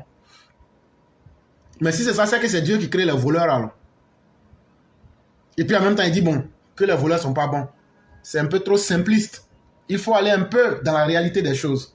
Et c'est là, on va pas rentrer en philosophie, mais c'est là qu'on parle de la réalité matérielle et de la réalité, ce qu'on appelle la réalité intelligible. Je prends un exemple. Quand je vous dis, par exemple, Monsieur Olivier Amiral, venez avec votre table. Est-ce que la table, c'est le morceau de bois? Ou bien est-ce que la table, c'est l'utilité dont on en tire qui est la table? Je ne sais pas si je me fais comprendre. La réalité intelligible de chaque chose, c'est son utilitarisme, l'utilité qu'on en tire. C'est ça qui est la chose même, et non la chose physique elle-même. Vous savez, une table là, si tu ne manges pas sur une table, tu ne peux pas dormir sur une table. Tu peux étudier sur une table, tu peux manger sur une table, mais tu ne peux pas aller dormir sur une table. Donc là, l'utilité qui est qu'on peut manger sur une table, étudier sur une table là, c'est cette utilité-là qui est la table, et non le morceau de bois. Et donc là, c'est à ce niveau-là qu'il faut pousser le problème pour bien comprendre. L'homosexualité existait parce que dans la nature, il y a toujours des erreurs, il y a toujours des exceptions. Est-ce qu'il n'y a pas des enfants qui naissent qui n'ont pas d'œil? Est-ce qu'il n'y a pas des enfants qui naissent qui ont des parties manquantes? Et dans ça, de la même manière que tu vois ça physiquement là, à l'intérieur aussi là, nous sommes aussi des êtres humains qui fonctionnons avec des hormones. Et donc là, il peut avoir une disproportion des hormones. Tu vois, l'enfant, il est né, les garçons. Mais peut-être qu'il y a des oestrogènes, son taux d'oestrogène est élevé dans son corps. Il se sent femme. Mais ce sont des cas très rares. Et ces cas très rares-là ne font pas la règle. C'est vrai qu'on dit que l'exception confirme la règle, mais l'exception ne fait pas la règle. Et donc l'exception ne faisant pas la règle, mais plutôt la confirmant simplement. Et donc là, ces exceptions-là, il est plus facile de les encadrer et de trouver une solution en fonction des différentes sociétés. Mais qu'est-ce qu'on a constaté? Depuis un certain moment, il y a des humains qui se sont mis à la place des dieux, qui veulent décider de l'avenir de l'humanité. Il y a même des vaccins pour rendre les gens homosexuels. On a vu sur des champs de guerre, certaines armées, ils ont des bombes, quand ils lancent là, ça désorganise le fonctionnement des hormones. Et les hommes couchent avec les hommes. On a vu ça. Il y a des armées qui ont développé ces trucs-là. Et aujourd'hui, ils utilisent ça dans la médecine pour dépraver les mœurs et changer le fonctionnement biologique des gens. C'est aussi à ce niveau-là qu'il faut comprendre ce problème. En Afrique, qu'est-ce qu'on a constaté? Depuis un certain temps, les gens qui veulent venir en Occident ont trouvé le malin plaisir. Ils vont dire dans les ambassades, comme je suis pédé là, c'est pourquoi on veut me tuer dans mon pays. Les Occidentaux ont vu ça devenu beaucoup. Il y a beaucoup de personnes qui vont. Ils disent là, non, comme je suis pédé là, ils veulent me tuer. Comme je suis là, ils veulent me tuer dans mon pays. Et donc, eux, ils donnaient les visas. Mais à partir d'un certain moment, qu'est-ce qu'on a constaté? Ah, mais c'est presque toute la population de l'Afrique. Parce que comme nous, les Africains, nos bouches là, il n'y a pas chose, il n'y a pas corde dedans pour attacher. Quand quelque chose marche là, on s'assoit et puis on dit à tout le monde. Donc quand ils ont commencé à rendre, il faut aller dire que tu es pédé. Puisque maintenant, excision là, ça ne marche plus. Il faut aller faire pour pédé là, ça va marcher. Donc pour pédé là, tellement ils ont fait. Tellement ils ont fait là. Les Blancs disent, bon, on est fatigué. Parce que nous-mêmes là, ces gens là, c'est des problèmes sur nous ici aussi. Donc on ne peut plus les accueillir. Donc qu'est-ce qu'ils ont fait? On regarde maintenant dans les pays d'où ils viennent là. On dit, bon, vous avez trop de ressortissants qui viennent là. Ça veut dire que vous avez beaucoup de pédés chez vous là-bas. Donc là, qu'est-ce que vous faites pour les protéger? Parce que nous, on ne peut pas les accueillir tous. Mais le problème de la Côte d'Ivoire, la majorité des PD là, ce sont des Maliens. La majorité des PD là, ce sont des Maliens. Il y a une chanteuse ivoirienne, on l'appelle Madame Deux Doigts. Regardez à côté de Madame Deux Doigts. Tous ceux qui sont... oh là là. Regardez à côté de Madame Deux Doigts. Tous ceux qui sont à côté d'elle là, ce sont des Maliens. Le phénomène des PD, je n'ai pas dit qu'il n'y avait pas d'Ivoiriens PD, mais ceux qui ont accentué, ce sont les Gorgégani du Mali. Quand ils sont venus là, non, c'est fini. Ils ont gâté le coin avec ça jusqu'à me dire, oh là là, Nye Mukoye. C'est eux qui font les trucs comme ça. Et donc, voyez-vous, on s'est assis, on a regardé. C'est la même chose avec Madame Asegela, au quartier Traoré. Si on ne se lève pas pour trouver une solution à nos problèmes là, ce sont nos problèmes qui vont avoir raison de nous. Et c'est dans ça qu'on est en train d'aller aujourd'hui. Et le gouvernement lui-même ne s'est pas prononcé. Il y a un vide juridique. Tu ne peux pas attaquer un PD. Ce n'est pas normal. Quand je prends par exemple la Bible, il y a des chapitres de la Bible où il a dit un homme qui va avec un homme, vos sangs seront versés. La Bible est claire là-dessus. Mais dans le Coran, il n'y a aucune loi qui dit de punir les PD. Je mets quiconque au défi, qu'il soit musulman, de me montrer. Et on connaît tous l'histoire du neveu d'Abraham, Lot. On connaît son histoire. Ne vous trompez pas. Moi-même là, j'ai vu ce coin-là. Moi-même qui vous parle là, j'ai vu le coin là. Où ils ont été, j'ai vu. Ne nous racontez pas cette histoire-là. On connaît. On dit, il y a quelle loi qui est écrite par A plus B que pour les PD là, voilà ce qu'il faut le faire. Comme de la manière c'est écrit dans la Bible là, qu'il faut les taguer. Il n'y en a pas. Mais cela ne veut pas dire qu'il n'y a pas une solution. Qu'est-ce que l'islam fait? L'islam part sur le principe que c'est quelque chose que la nature va finir par corriger. Parce que quand tu défies la nature, quand tu prends l'infamie, quand tu prends l'horrible comme modèle de vie, la nature elle-même se charge de te détruire. Quand tu vas contre la nature, tu adoptes un comportement contre nature, contre l'usage naturel, la nature elle-même là, Dieu même n'a même pas besoin de parler, la nature elle-même là va te corriger. Et donc, voilà plus ou moins le comportement que l'islam adopte par rapport à l'homosexualité. Par exemple, d'aucuns diraient, si tu commets l'adultère,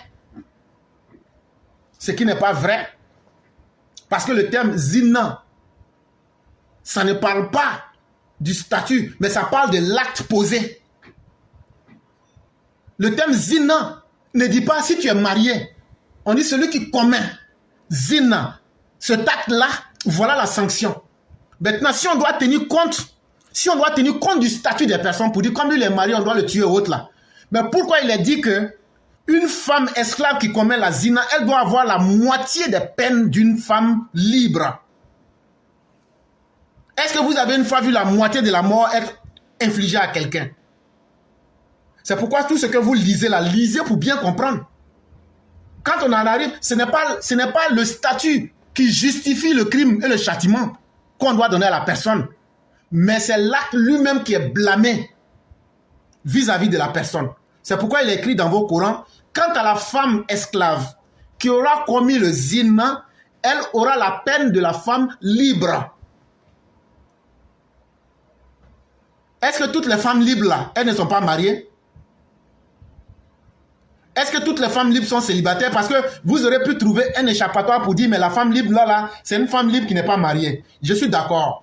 Mais est-ce que vous allez me dire que toutes les femmes libres sont toutes des femmes qui ne sont pas mariées? Et c'est là que vous voyez que ça ne tient pas. En réalité, c'est l'acte qui est condamné et non le statut. On dit quand vous attrapez un voleur, il faut lui couper le bras. Ce qui a encore une signification beaucoup plus profonde. Parce que c'est quoi d'abord un voleur en islam? Quelqu'un qui a volé parce qu'il avait faim n'est pas un voleur. Mais quelqu'un même qui a volé à cause des opportunités du crime qui lui ont été offertes, en lui arrachant ces opportunités, vous venez de lui couper la main. Moi, j'étais le financier de la société X. Et chaque soir, je me prenais de l'argent.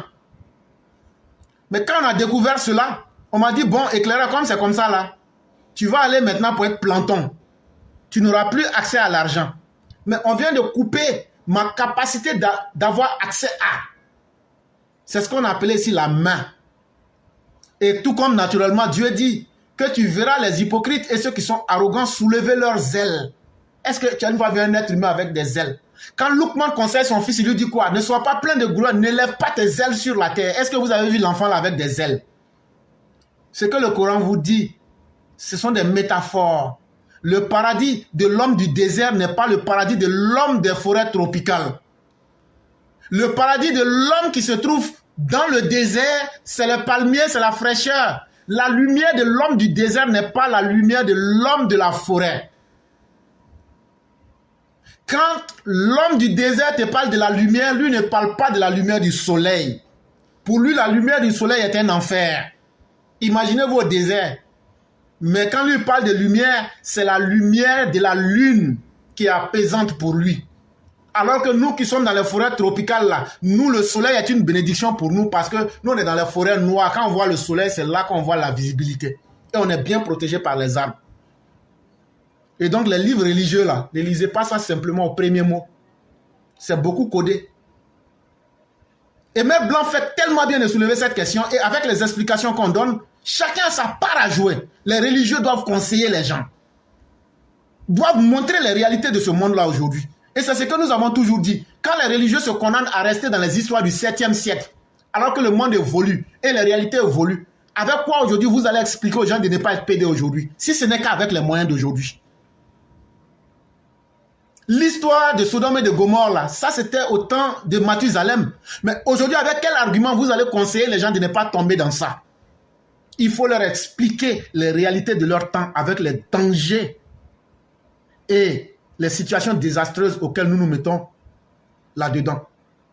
Et une fois que quelqu'un comprend la réalité de son temps avec les moyens de son temps, la personne est totalement autonome. Elle décide de faire ce qu'elle veut et Dieu décide du reste. Et donc les religieux ont une grande part à jouer là-dedans. Mais chacun de nous en tant que parents, on a aussi une grande responsabilité. On doit éduquer nos enfants, leur montrer le mal et leur expliquer. Les PD que vous voyez là, il faut choquer pour éduquer. Leurs anus sont verts, vous m'excuserez, mais un garçon, ton anus est vert, on dirait WC public. Il faut choquer. En tant que parent, il faut choquer les enfants. Et en tant que parent, apprenez à vous aimer. Apprenez à donner envie à vos enfants, femmes, de marier des hommes. Et ça, en tant que parent, là, toi, tu es là toujours pour montrer que tu es l'homme à la maison, là. Ton visage est serré, on dirait Kokoman. Ton visage est serré, on dirait Poman. Ton visage est serré, on dirait Akpani. Ah non, lui, il ne s'amuse pas, on l'appelle Kadhafi. Lui, il ne s'amuse pas. Alors que de la nuit, tu te déshabilles et puis tu te mets à genoux. Mon frère, pour être un vrai garçon, là, soit un romantique, soit un homme, soit une vraie femme qui sait blaguer son mari. Les enfants qui sont là, là, ça va leur donner envie. Ah donc là, un homme et puis une femme, là, quand ils s'aiment, là, c'est beau.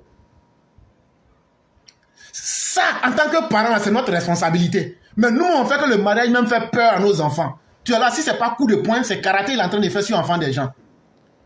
Monsieur le Premier ministre, il faut cesser ça. Monsieur le Premier ministre, je t'interpelle. Il faut cesser. Il ne faut pas faire ça. Karaté, là, on sait que tu connais. Tu es plus fort même toi à Palo même. Mais il faut... Non. Quand tu fais ça, là, les enfants, filles qui sont dit, si mariage c'est comme ça, là, c'est que moi, je ne rentre pas dedans. Maintenant, le garçon qui est là, toi-même, le papa, il n'y a aucun style, aucune élégance. Il est là comme... Pour finir même là, le garçon voit la femme comme un objet. Il dit, mais pourquoi je vais aller me marier avec un objet? Puisque moi-même, ma maman, même là, on l'a traité comme un n'importe comment. Donc, affaire de femme là, c'est pas un truc. Donc, après, on va chercher. Ça, il faut qu'on donne envie à nos enfants et à nos plus jeunes de voir la beauté du mariage. Ça vient de nos propres comportements. Et aussi, il faudrait qu'on soit capable, comme je le disais, de montrer les réalités sans faux fuyant. Parce que si tu ne leur montres pas, si tu n'expliques pas correctement les choses, si les religions ont failli, si les politiques ont failli, tu restes toi-même avec ton problème. Tu fais comment? Chaque être humain doit trouver la capacité en lui-même de régler ses propres problèmes. Et c'est pourquoi j'ai aimé cette philosophie du prophète des musulmans. Il a dit que viendra un jour, la foi s'éloignera de la terre et la foi sera dans le firmament des cieux. Il dit, tu verras les mosquées, tu verras les temples, tu verras tout, mais il n'y a pas de foi là-bas. Et la personne lui demande, mais qu'est-ce qu'on doit faire ce jour-là? Il dit, retire-toi et va au plus loin et cherche à te connecter avec ton Seigneur. En réalité, ce n'est pas de se lever pour aller hors de la ville. Ça veut dire, replie-toi sur toi-même, regarde dans ta nature là. Ce qui ne t'arrange pas là, ne fais pas. N'utilise pas les solutions que les autres vont te donner. Utilise la solution dont Dieu t'a donné les capacités pour t'en sortir, c'est tout. C'est tout. Sinon, on va même tuer les pédés là. Ça ne va pas cesser. Oh. On va les tuer. Depuis là, on met les prisonniers, on met les volants en prison, mais ça n'a jamais cessé. Quand on met 10 en prison, 10 nouveaux viennent.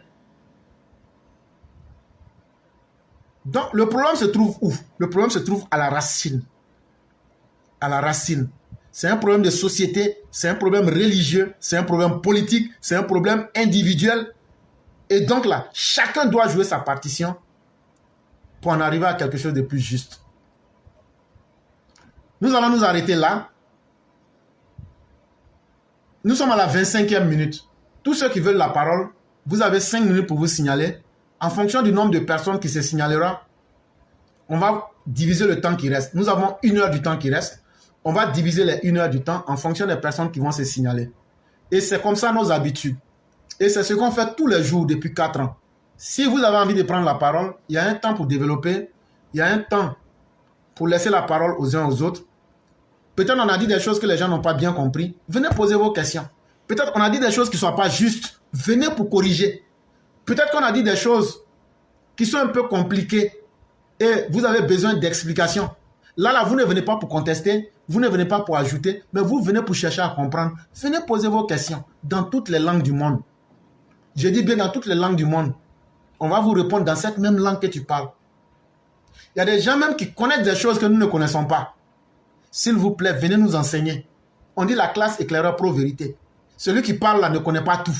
Il ne dit que ce qu'il connaît et même peut-être même de la mauvaise des manières. Et donc ne laissez aucun amalgame dans nos émissions. Si on a dit quelque chose que vous n'avez pas compris, demandez pour bien comprendre. N'allez pas interpréter pour mal dire la chose. Et donc voilà comment la classe éclaireur pro-vérité fonctionne. Et pour tous ceux qui veulent se prêter à ce jeu des équilibres intellectuels, on vous dit, chaque fois qu'on finit les émissions, on a 5 minutes, on permet à tout le monde de se signaler. Et la meilleure manière de se signaler, vous écrivez à partir de votre Messenger. Ça veut dire le Messenger que vous avez là. C'est là-bas vous appelez. C'est là-bas vous faites vidéo sur Facebook là. C'est ça qu'on appelle Messenger. C'est différent du inbox. Le inbox là, même si tu écris là-bas, je ne verrai pas. Parce que c'est comme le email. C'est après, quand je vais finir de faire le direct là, que je vois ça. Donc si tu veux vraiment parler là, là où tu reçois tes appels, quand quelqu'un t'appelle sur Facebook là, ou bien là où tu fais appel vidéo sur Facebook là, c'est ça on appelle Messenger. Tu vas dans pour toi. Toi-même là, dans pour toi où tu reçois les appels là, tu vas là-bas. À gauche là, il y a une barre de recherche et puis tu vois Loop à côté. Tu tapes là-bas éclaireur en un mot, pro-vérité c'est collé en un mot et puis BIS, B-I-S en un mot. Quand tu tapes ça, quand mon nom va sortir là et puis tu vois là, tu écris maintenant, je veux prendre la parole. Parce qu'il y a beaucoup qui veulent la parole mais ils n'ont jamais communiqué.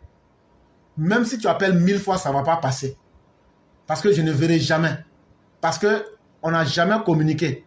Parce qu'avec Facebook sur Messenger, quand tu n'as jamais communiqué avec quelqu'un, tu envoies un message et à partir du message, quand la personne répond, ça débloque. Et une fois que c'est débloqué, là maintenant, tu peux appeler maintenant. Mais avant cela, il faut que vous puissiez écrire que vous voulez la parole. Et donc, il nous reste encore 2 minutes. Vous souffrirez qu'on puisse attendre ces 2 minutes-là pour être efficace. Là, comme ça, on a déjà 3 personnes qui veulent la parole. On va pouvoir leur laisser la parole. Et si on a 1 heure du temps, ça sera pratiquement 20 minutes pour chacune de ces personnes-là pour pouvoir s'exprimer. Et donc, une fois que la liste est fermée, s'il vous plaît, n'appelez pas. Parce que non seulement ça désorganise l'émission, mais ça allonge l'émission. Et moi-même, je dois aller au travail. Et donc, ça fait que ça mélange le direct. Quelqu'un est en train de parler, vous êtes en train d'appeler, ça confond. Si vous n'avez pas pu appeler aujourd'hui dans le temps, laissez, demain c'est un autre jour.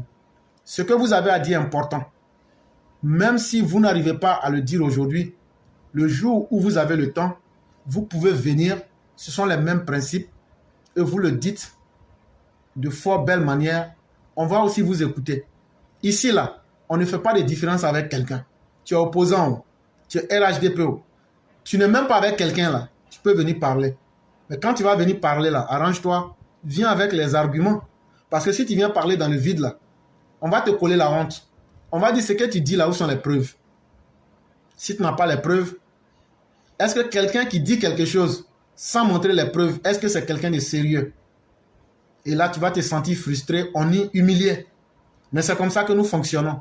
On ne dit jamais rien dans le vide sans montrer là où on a enlevé les preuves.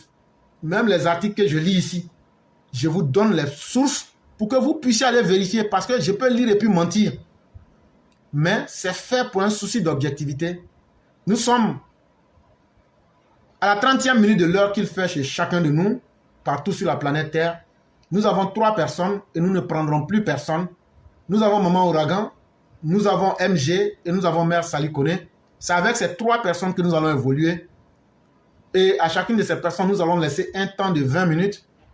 Ces 20 minutes-là, si vous les utilisez, c'est bien. Si vous finissez avant ça aussi, c'est bien. Mais quand vous les utilisez, soyez efficaces. Dites des choses qui peuvent vraiment être utiles pour tout le monde, pour qu'on avance. Ne perdez pas les 20 minutes simplement parce que vous avez 20 minutes. Non, dès que vous avez fini, si vous n'avez plus rien, laissez le temps pour qu'on évolue rapidement. Plus on finit vite, plus on a du temps pour pouvoir vaquer à d'autres occupations.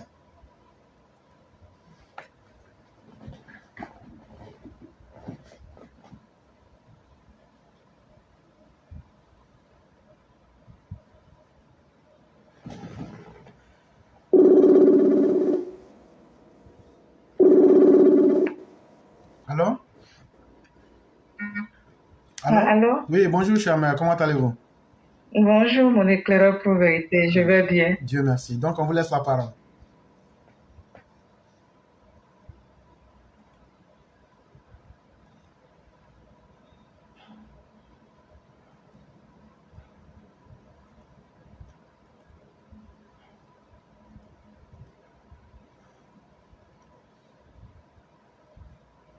Mais très intelligente, très travailleuse et bosseuse. Oui, je suis de l'Ouest, très dynamique, aime la paix, aime le progrès. Oui, je suis de l'Ouest, mais j'aime le développement, l'émergence, l'évolution. Oui, je suis de l'Ouest, mais avec la sécurité, avec le concret, le factuel. Oui, je suis de l'Ouest, le réel dans la réalité, au vu et au touché. Oui, je suis de l'Ouest, avec l'amour du prochain, avec l'amour aussi de son prochain. Oui, je suis de l'Ouest, mais patriote, une citoyenne pro-max. Oui, je suis de l'Ouest, mais orange, blanc, vert et toujours. Merci mon éclaireur. Merci infiniment, chère mère. Merci de cette efficacité. Et surtout, merci du rappel que vous faites pour faire comprendre que tout être humain qui aspire au bonheur, la situation géographique importe peu. Chère mère, si nous n'aimons pas le bonheur, nous ne serons pas en Occident. Mais pourquoi ne pas vouloir ce même bonheur pour nos parents du sud, de l'ouest, du centre, de l'est et de la Côte d'Ivoire? Malheureusement, on se retrouve avec 2 types d'Ivoiriens, où il y a ceux qui aiment que leur seul bonheur à eux et le reste, ça les importe peu. Et surtout nos parents de l'Ouest, ne nous laissons pas embobiner par ces gens-là qui avaient dit que Gbagbo ferait le bonheur des gens de l'Ouest. Le résultat, on le connaît. Il a sacrifié nos enfants aux miliciens. Il a mis en retard les régions sans apporter même le minimum. Est-ce qu'aujourd'hui, avec ce qu'on voit là, ce n'est pas une opportunité pour nous de réfléchir et de trouver que ceux qui ont beaucoup parlé n'ont rien apporté en termes d'action concrète? Il faut qu'on sache faire les bons choix. Et le bon choix là, c'est ce qui m'arrange d'abord. Est-ce qu'il y a un hôpital dans ma région? Est-ce qu'il y a une maternité dans mon village? Est-ce qu'il y a une école primaire là où je suis? Parce que si je suis malade là, c'est parce que je suis vivant que je suis militant. Mais si le politicien ne construit pas d'hôpitaux, comment je vais être vivant? Quand je vais à l'école là, c'est pour cultiver mon esprit à être ouvert. Voilà ce qu'il faut rechercher pour soi-même avant de suivre les hommes politiques. Vraiment, merci beaucoup, chère mère. On espère que les uns et les autres comprendront la portée de ce message et qu'ils vont en faire même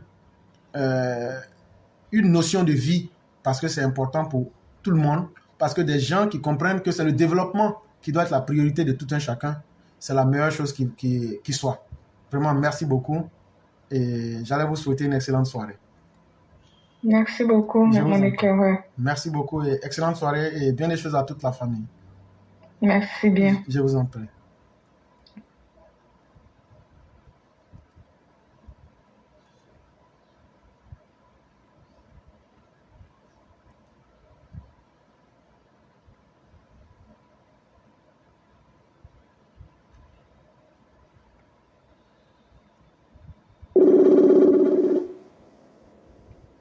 Allô? Oui, bonjour cher frère, comment allez-vous?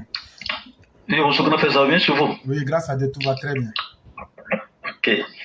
Donc, vous avez vos 20 minutes. D'accord. Ok, parfait. Bonjour à vous, bonjour à tous ceux qui nous écoutent. Comme j'ai un peu de temps aujourd'hui, là, je vais essayer d'aller avec certains sujets que j'avais gardés dans mon coffre.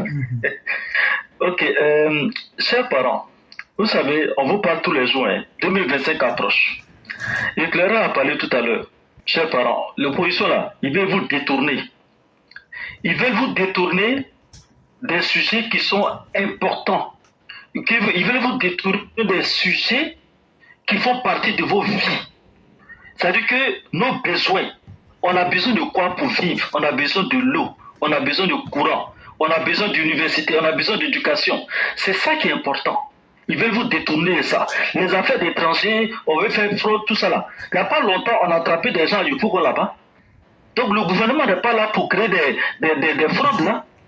Donc c'est les chemins de détour pour vous tromper de ce qui est essentiel. C'est des chemins, ils veulent vous envoyer sur des chemins pour ne pas que vous rendiez compte qu'ils ne peuvent rien faire pour vous. Laurent Gbagbo là-haut, si lui vraiment il était capable de nous aider là, mais il n'allait pas chercher à s'associer à d'autres opposants.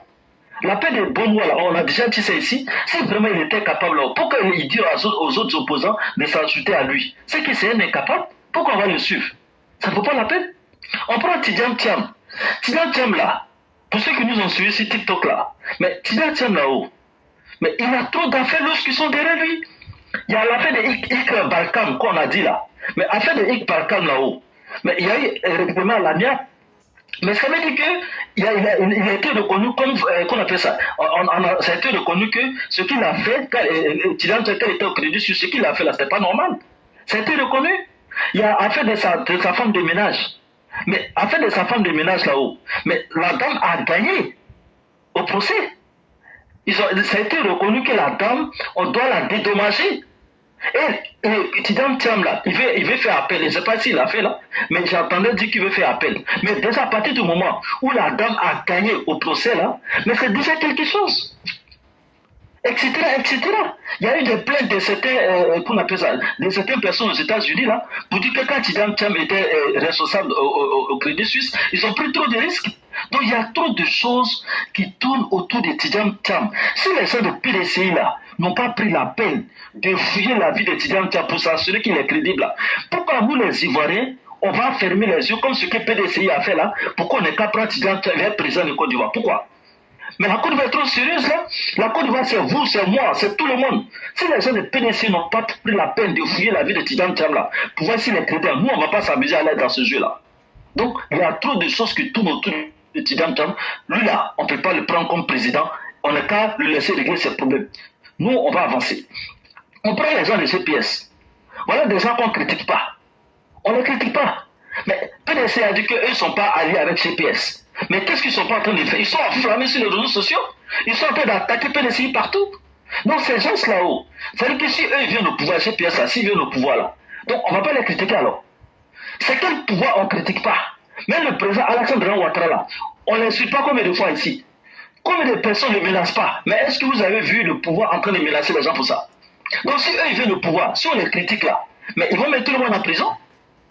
LHCP là, on a vu que PDC est parti, nous on a dit quoi? LHCP n'a rien dit. UNPC était parti, on a dit qu'on n'a rien dit. Les gens de GPS qui étaient au LHCP qui sont partis là, est-ce qu'on a fait un problème avec ça? On n'a pas fait de problème. Celui qui vit n'est pas parti, on ne s'est pas plaint de ça. Mais vous, PDC dit qu'il n'est pas associé à vous là-haut, vous n'aimez pas ça. Pourquoi? Vous vous reprochez quelque chose. Donc pour vous dire que chers Ivoiriens, il faut savoir faire le bon choix pour ne pas se laisser surprendre. Je vais laisser ça de côté. Je vais prendre en 2020, chers parents, il y a eu CNT, désobéissance civile, ils ont fait ce qu'ils voulaient. Ils ont eu des morts. Bon. En 2020, là, c'était Ahmed Bakayoko, paix à son âme, qui était ministre de la Défense et en même temps Premier ministre. D'accord. Cette année-là, c'est-à-dire 2025 là, si Dieu nous donne longue vie là, 2025 là, c'est TBO qui est ministre de la Défense. C'est pas la même personne là. Hein. Donc, votre affaire de caféage que vous voulez commencer là, c'est pas même ministre de la Défense. Je ne dis pas qu'Ahmed Bakayoko n'a pas fait un bon travail, je n'ai pas dit ça. C'est pas même ministre de la Défense. Donc, vous les enfants, vous les jeunes, vous les soi-disant miliciens qu'on veut vous blaguer là, pour cafouiller le pays en 2025 là, c'est pas même ministre de la Défense. Attention. Donc là, TVO ne parle pas beaucoup. La dernière fois, il est sorti la garant l'opposition. Vous savez, les gens qui ne parlent pas beaucoup là, on dit quand ils se fâchent là, ils deviennent très dangereux. Est-ce que vous avez vu que le président Ado il parle beaucoup? Le président Ado il ne parle pas beaucoup. Hein. KB aussi c'est pareil, il ne parle pas beaucoup. Donc les gens qui ne parlent pas beaucoup là, quand ils parlent pour sortir là, faites très attention. Faites très attention, ne vous laissez pas embobiner par affaire de désobéissance civile qui vont essayer de répéter. CNT 2.0 qui veulent faire là, ne vous associez pas à ça. Sinon ce qui vous attend là, non vous avertit. Donc ça c'est pour ce point là. Je voulais aussi, pour terminer, j'ai essayé d'aller un peu vers ma région un peu, là d'où je viens. Il y a, au niveau de Guinwa, il y a un chef de village qui s'appelle Bouka Sivori. Quand tu l'entends parler, je me demande, est-ce que lui-même, il s'écoute lui-même? Tu accuses le pouvoir en place de ne rien faire pour Guinwa. Et en même temps, tu dis que toi, tu es fier d'être PPACI. Mais, M. Bouka, quand Gbagbo était au pouvoir là-haut, il faut me dire, quand Gbagbo était au pouvoir là, il a fait quoi pour Guinwa? Quoi? Il n'a rien fait pour Guinwa? Rien du tout. Même CIB qui était une entreprise qui a embauché les jeunes de Guinwa là, ils ont fermé CIB. Gbagbo, il a fait quoi? Donc, ton affaire de parti politique là, ton affaire de politique que tu veux faire là, hein? Il faut démissionner de ton poste de chef de village, tu vas aller militer au PPACI. On ne peut pas comparer. Même actuellement, les rues de Guinwa sont en train de travailler les rues de Guinwa pour goudronner.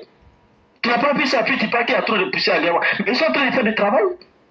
Donc si autant de Gbagbo, il n'a rien fait là, ne pense pas que c'est la même chose pour ce pouvoir qui est en place. Tu vous n'avez même pas honte. Mais quand tu vas à Guinwa là, on prend le qu'on appelle ça, passer à Guinwa pour ceux qui connaissent, c'est un bas-fond qui coupe la ville en deux. C'est un bas-fond qui coupe la ville en deux, d'un bout à l'autre. Mais quand tu es du côté où il y a les partisans de Gbagbo là, de leur côté là-bas là, mais il y a trop de travaux. Contrairement à ceux qui étaient favorables au président Alassane Ouattara, qu'est-ce qu'il a fait là-bas? Pratiquement rien. Donc qu'est-ce que vous nous racontez? Vous n'avez même pas honte. Toi, tu es fier de dire que tu es PPACI, mais au temps de Gbagbo, il n'a rien foutu de meurtre, il n'a rien foutu.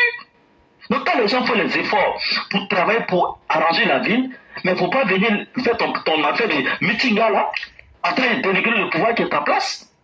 Donc s'il te plaît, M. Bouga, avant de parler là, il faut réfléchir un peu, avant de dire des choses qui n'ont aucun sens. Donc grand frère, c'était tout. Pour le reste, on va garder là pour la prochaine fois. Merci, bonne journée. Il n'y a pas de problème. Vraiment, merci infiniment. Et on va vous dire excellente journée. Et merci surtout pour le conseil, en espérant que les uns et les autres vont s'en inspirer. Vraiment, merci infiniment. Okay. Et excellente soirée à vous. Ok, merci. Grand frère, je vous envoie les choses que vous avez demandées pour fouiller ton messenger. Il n'y a pas de problème. Merci beaucoup. Merci beaucoup. Merci, bonne journée. Ok, à vous pareillement.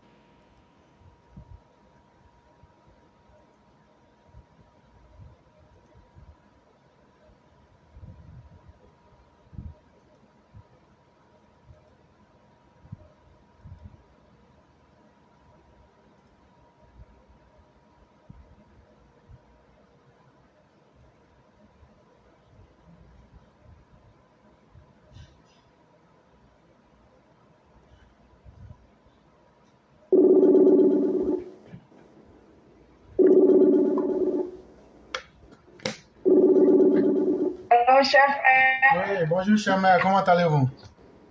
Bonjour chef frère, je vais bien et toi? Dieu merci, tout va très bien. Et la petite famille? Alhamdulillah, et les activités? Ça va, grâce à Dieu, on se maintient. Dieu merci. Je vais aller très vite parce qu'étant en circulation, j'ai garé tout à l'heure. Oh, wow. Merci. Ok. Bonjour à toi, cher frère. Bonsoir à toute la classe. Bonsoir à tous ceux qui nous suivent. Et vraiment, on rend grâce à Dieu tous les jours de le fait qu'il donne la santé à notre cher éclaireur pour venir nous éclairer ici tous les jours. L'éclaireur, je vais m'abattre sur un seul sujet qui est ce problème d'homosexualité. Franchement, l'Afrique, il faut qu'on se pose des questions. Dieu ne nous a pas fait africains pour rien. Dieu nous a fait africains parce que nous avons des traditions, nous avions des cultures. L'éclaireur, moi j'accepterai l'homosexualité le jour que je verrai deux homosexuels tomber enceintes. Le jour que je verrai deux homosexuels qui peuvent se faire donner des enfants. Qu'on se dit la vérité. Je n'ai rien contre ceux qui le pratiquent, mais ma famille sait exactement qu'est-ce que je leur dis. Si on était l'homosexualité, si on était homosexuel là, est-ce qu'eux-mêmes là ils allaient naître? Qu'on se dise la vérité, ce qui n'est pas bon n'est pas bon. Nous sommes des Africains. Je n'ai rien contre ceux qui le pratiquent, hein, parce que Dieu même a dit, il dit, le jour du jugement là, nul ne portera le fardeau de quelqu'un. On ira tous devant Dieu avec nos propres problèmes. Chacun se cherchera. Mais vraiment, ils ne prônent pas. Parce que quand je regarde la Côte d'Ivoire, je dis, j'ai mal. Regardez à Yopougon, on viole les petits garçons. Franchement dit, il faut qu'on se dise la vérité. Nous sommes en tant qu'une mère, ça fait mal. Et c'est pourquoi nous les femmes d'aujourd'hui, là, quand vous êtes enceinte là, acceptez ce que Dieu vous donne. Tu es enceinte, tu ne sais même pas ce que Dieu va te donner. Tu dis, ah, je vais garçon, hein, ça sort fille. Maintenant, tellement c'est sorti fille, tu n'es pas contente là. Dieu te s'attend toi en même temps pour te transformer en garçon là. Il y a la faute aussi des parents dedans. Parce que ces homosexuels là sont venus d'une femme.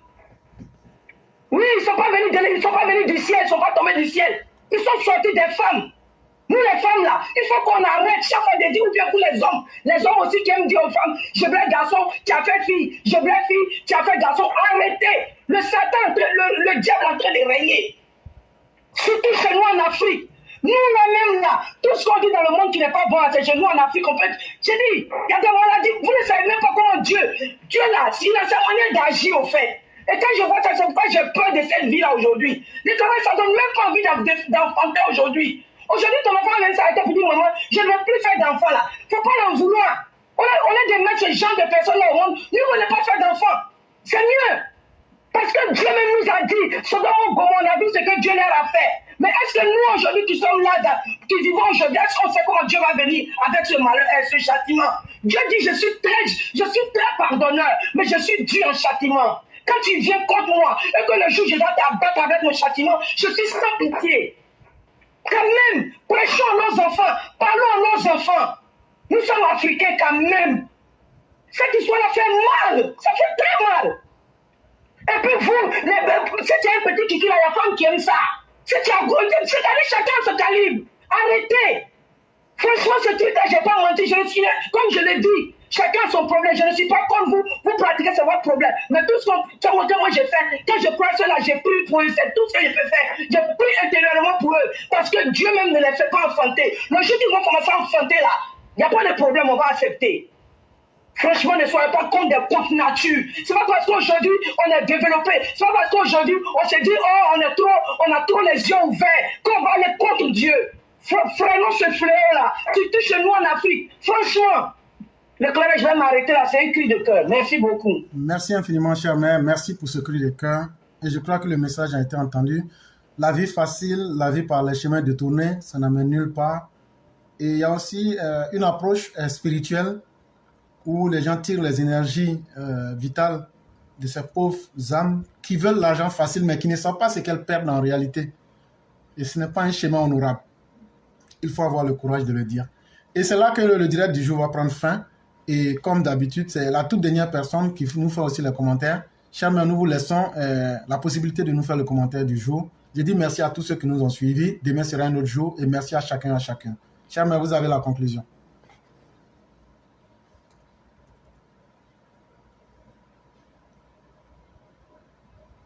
Allô? Oh, mon micro était fermé, désolé. Okay. Je dis, je vais te dire à toi-même merci d'abord, et puis merci, on va dire merci à Dieu, merci à toi, à Dieu de t'avoir tout, de te donner toujours le courage, et puis la santé de venir toujours nous parler, nous égayer. Et vraiment, on va dire merci à Dieu pour la Côte d'Ivoire, que Dieu protège la Côte d'Ivoire, que Dieu protège le président Ado avec tous ceux qui sont autour de lui. Et vraiment, que ce fléau qui est en train de prendre de l'ampleur chez nous, vraiment que Dieu freine ce fléau. Franchement, que Dieu vraiment ait pitié de nous autres, de nous autres qui avons peur, de nous autres qui croyons en lui, qu'il ait pitié de nous et vraiment qu'il protège toute notre jeunesse. Vraiment, merci l'éclaireur et bonne journée à tous. Bonsoir à tous les EPV. Merci infiniment, cher maire. Merci à tous les EPV. Nous nous retrouvons demain. Excellente soirée à chacun et à chacune. Merci.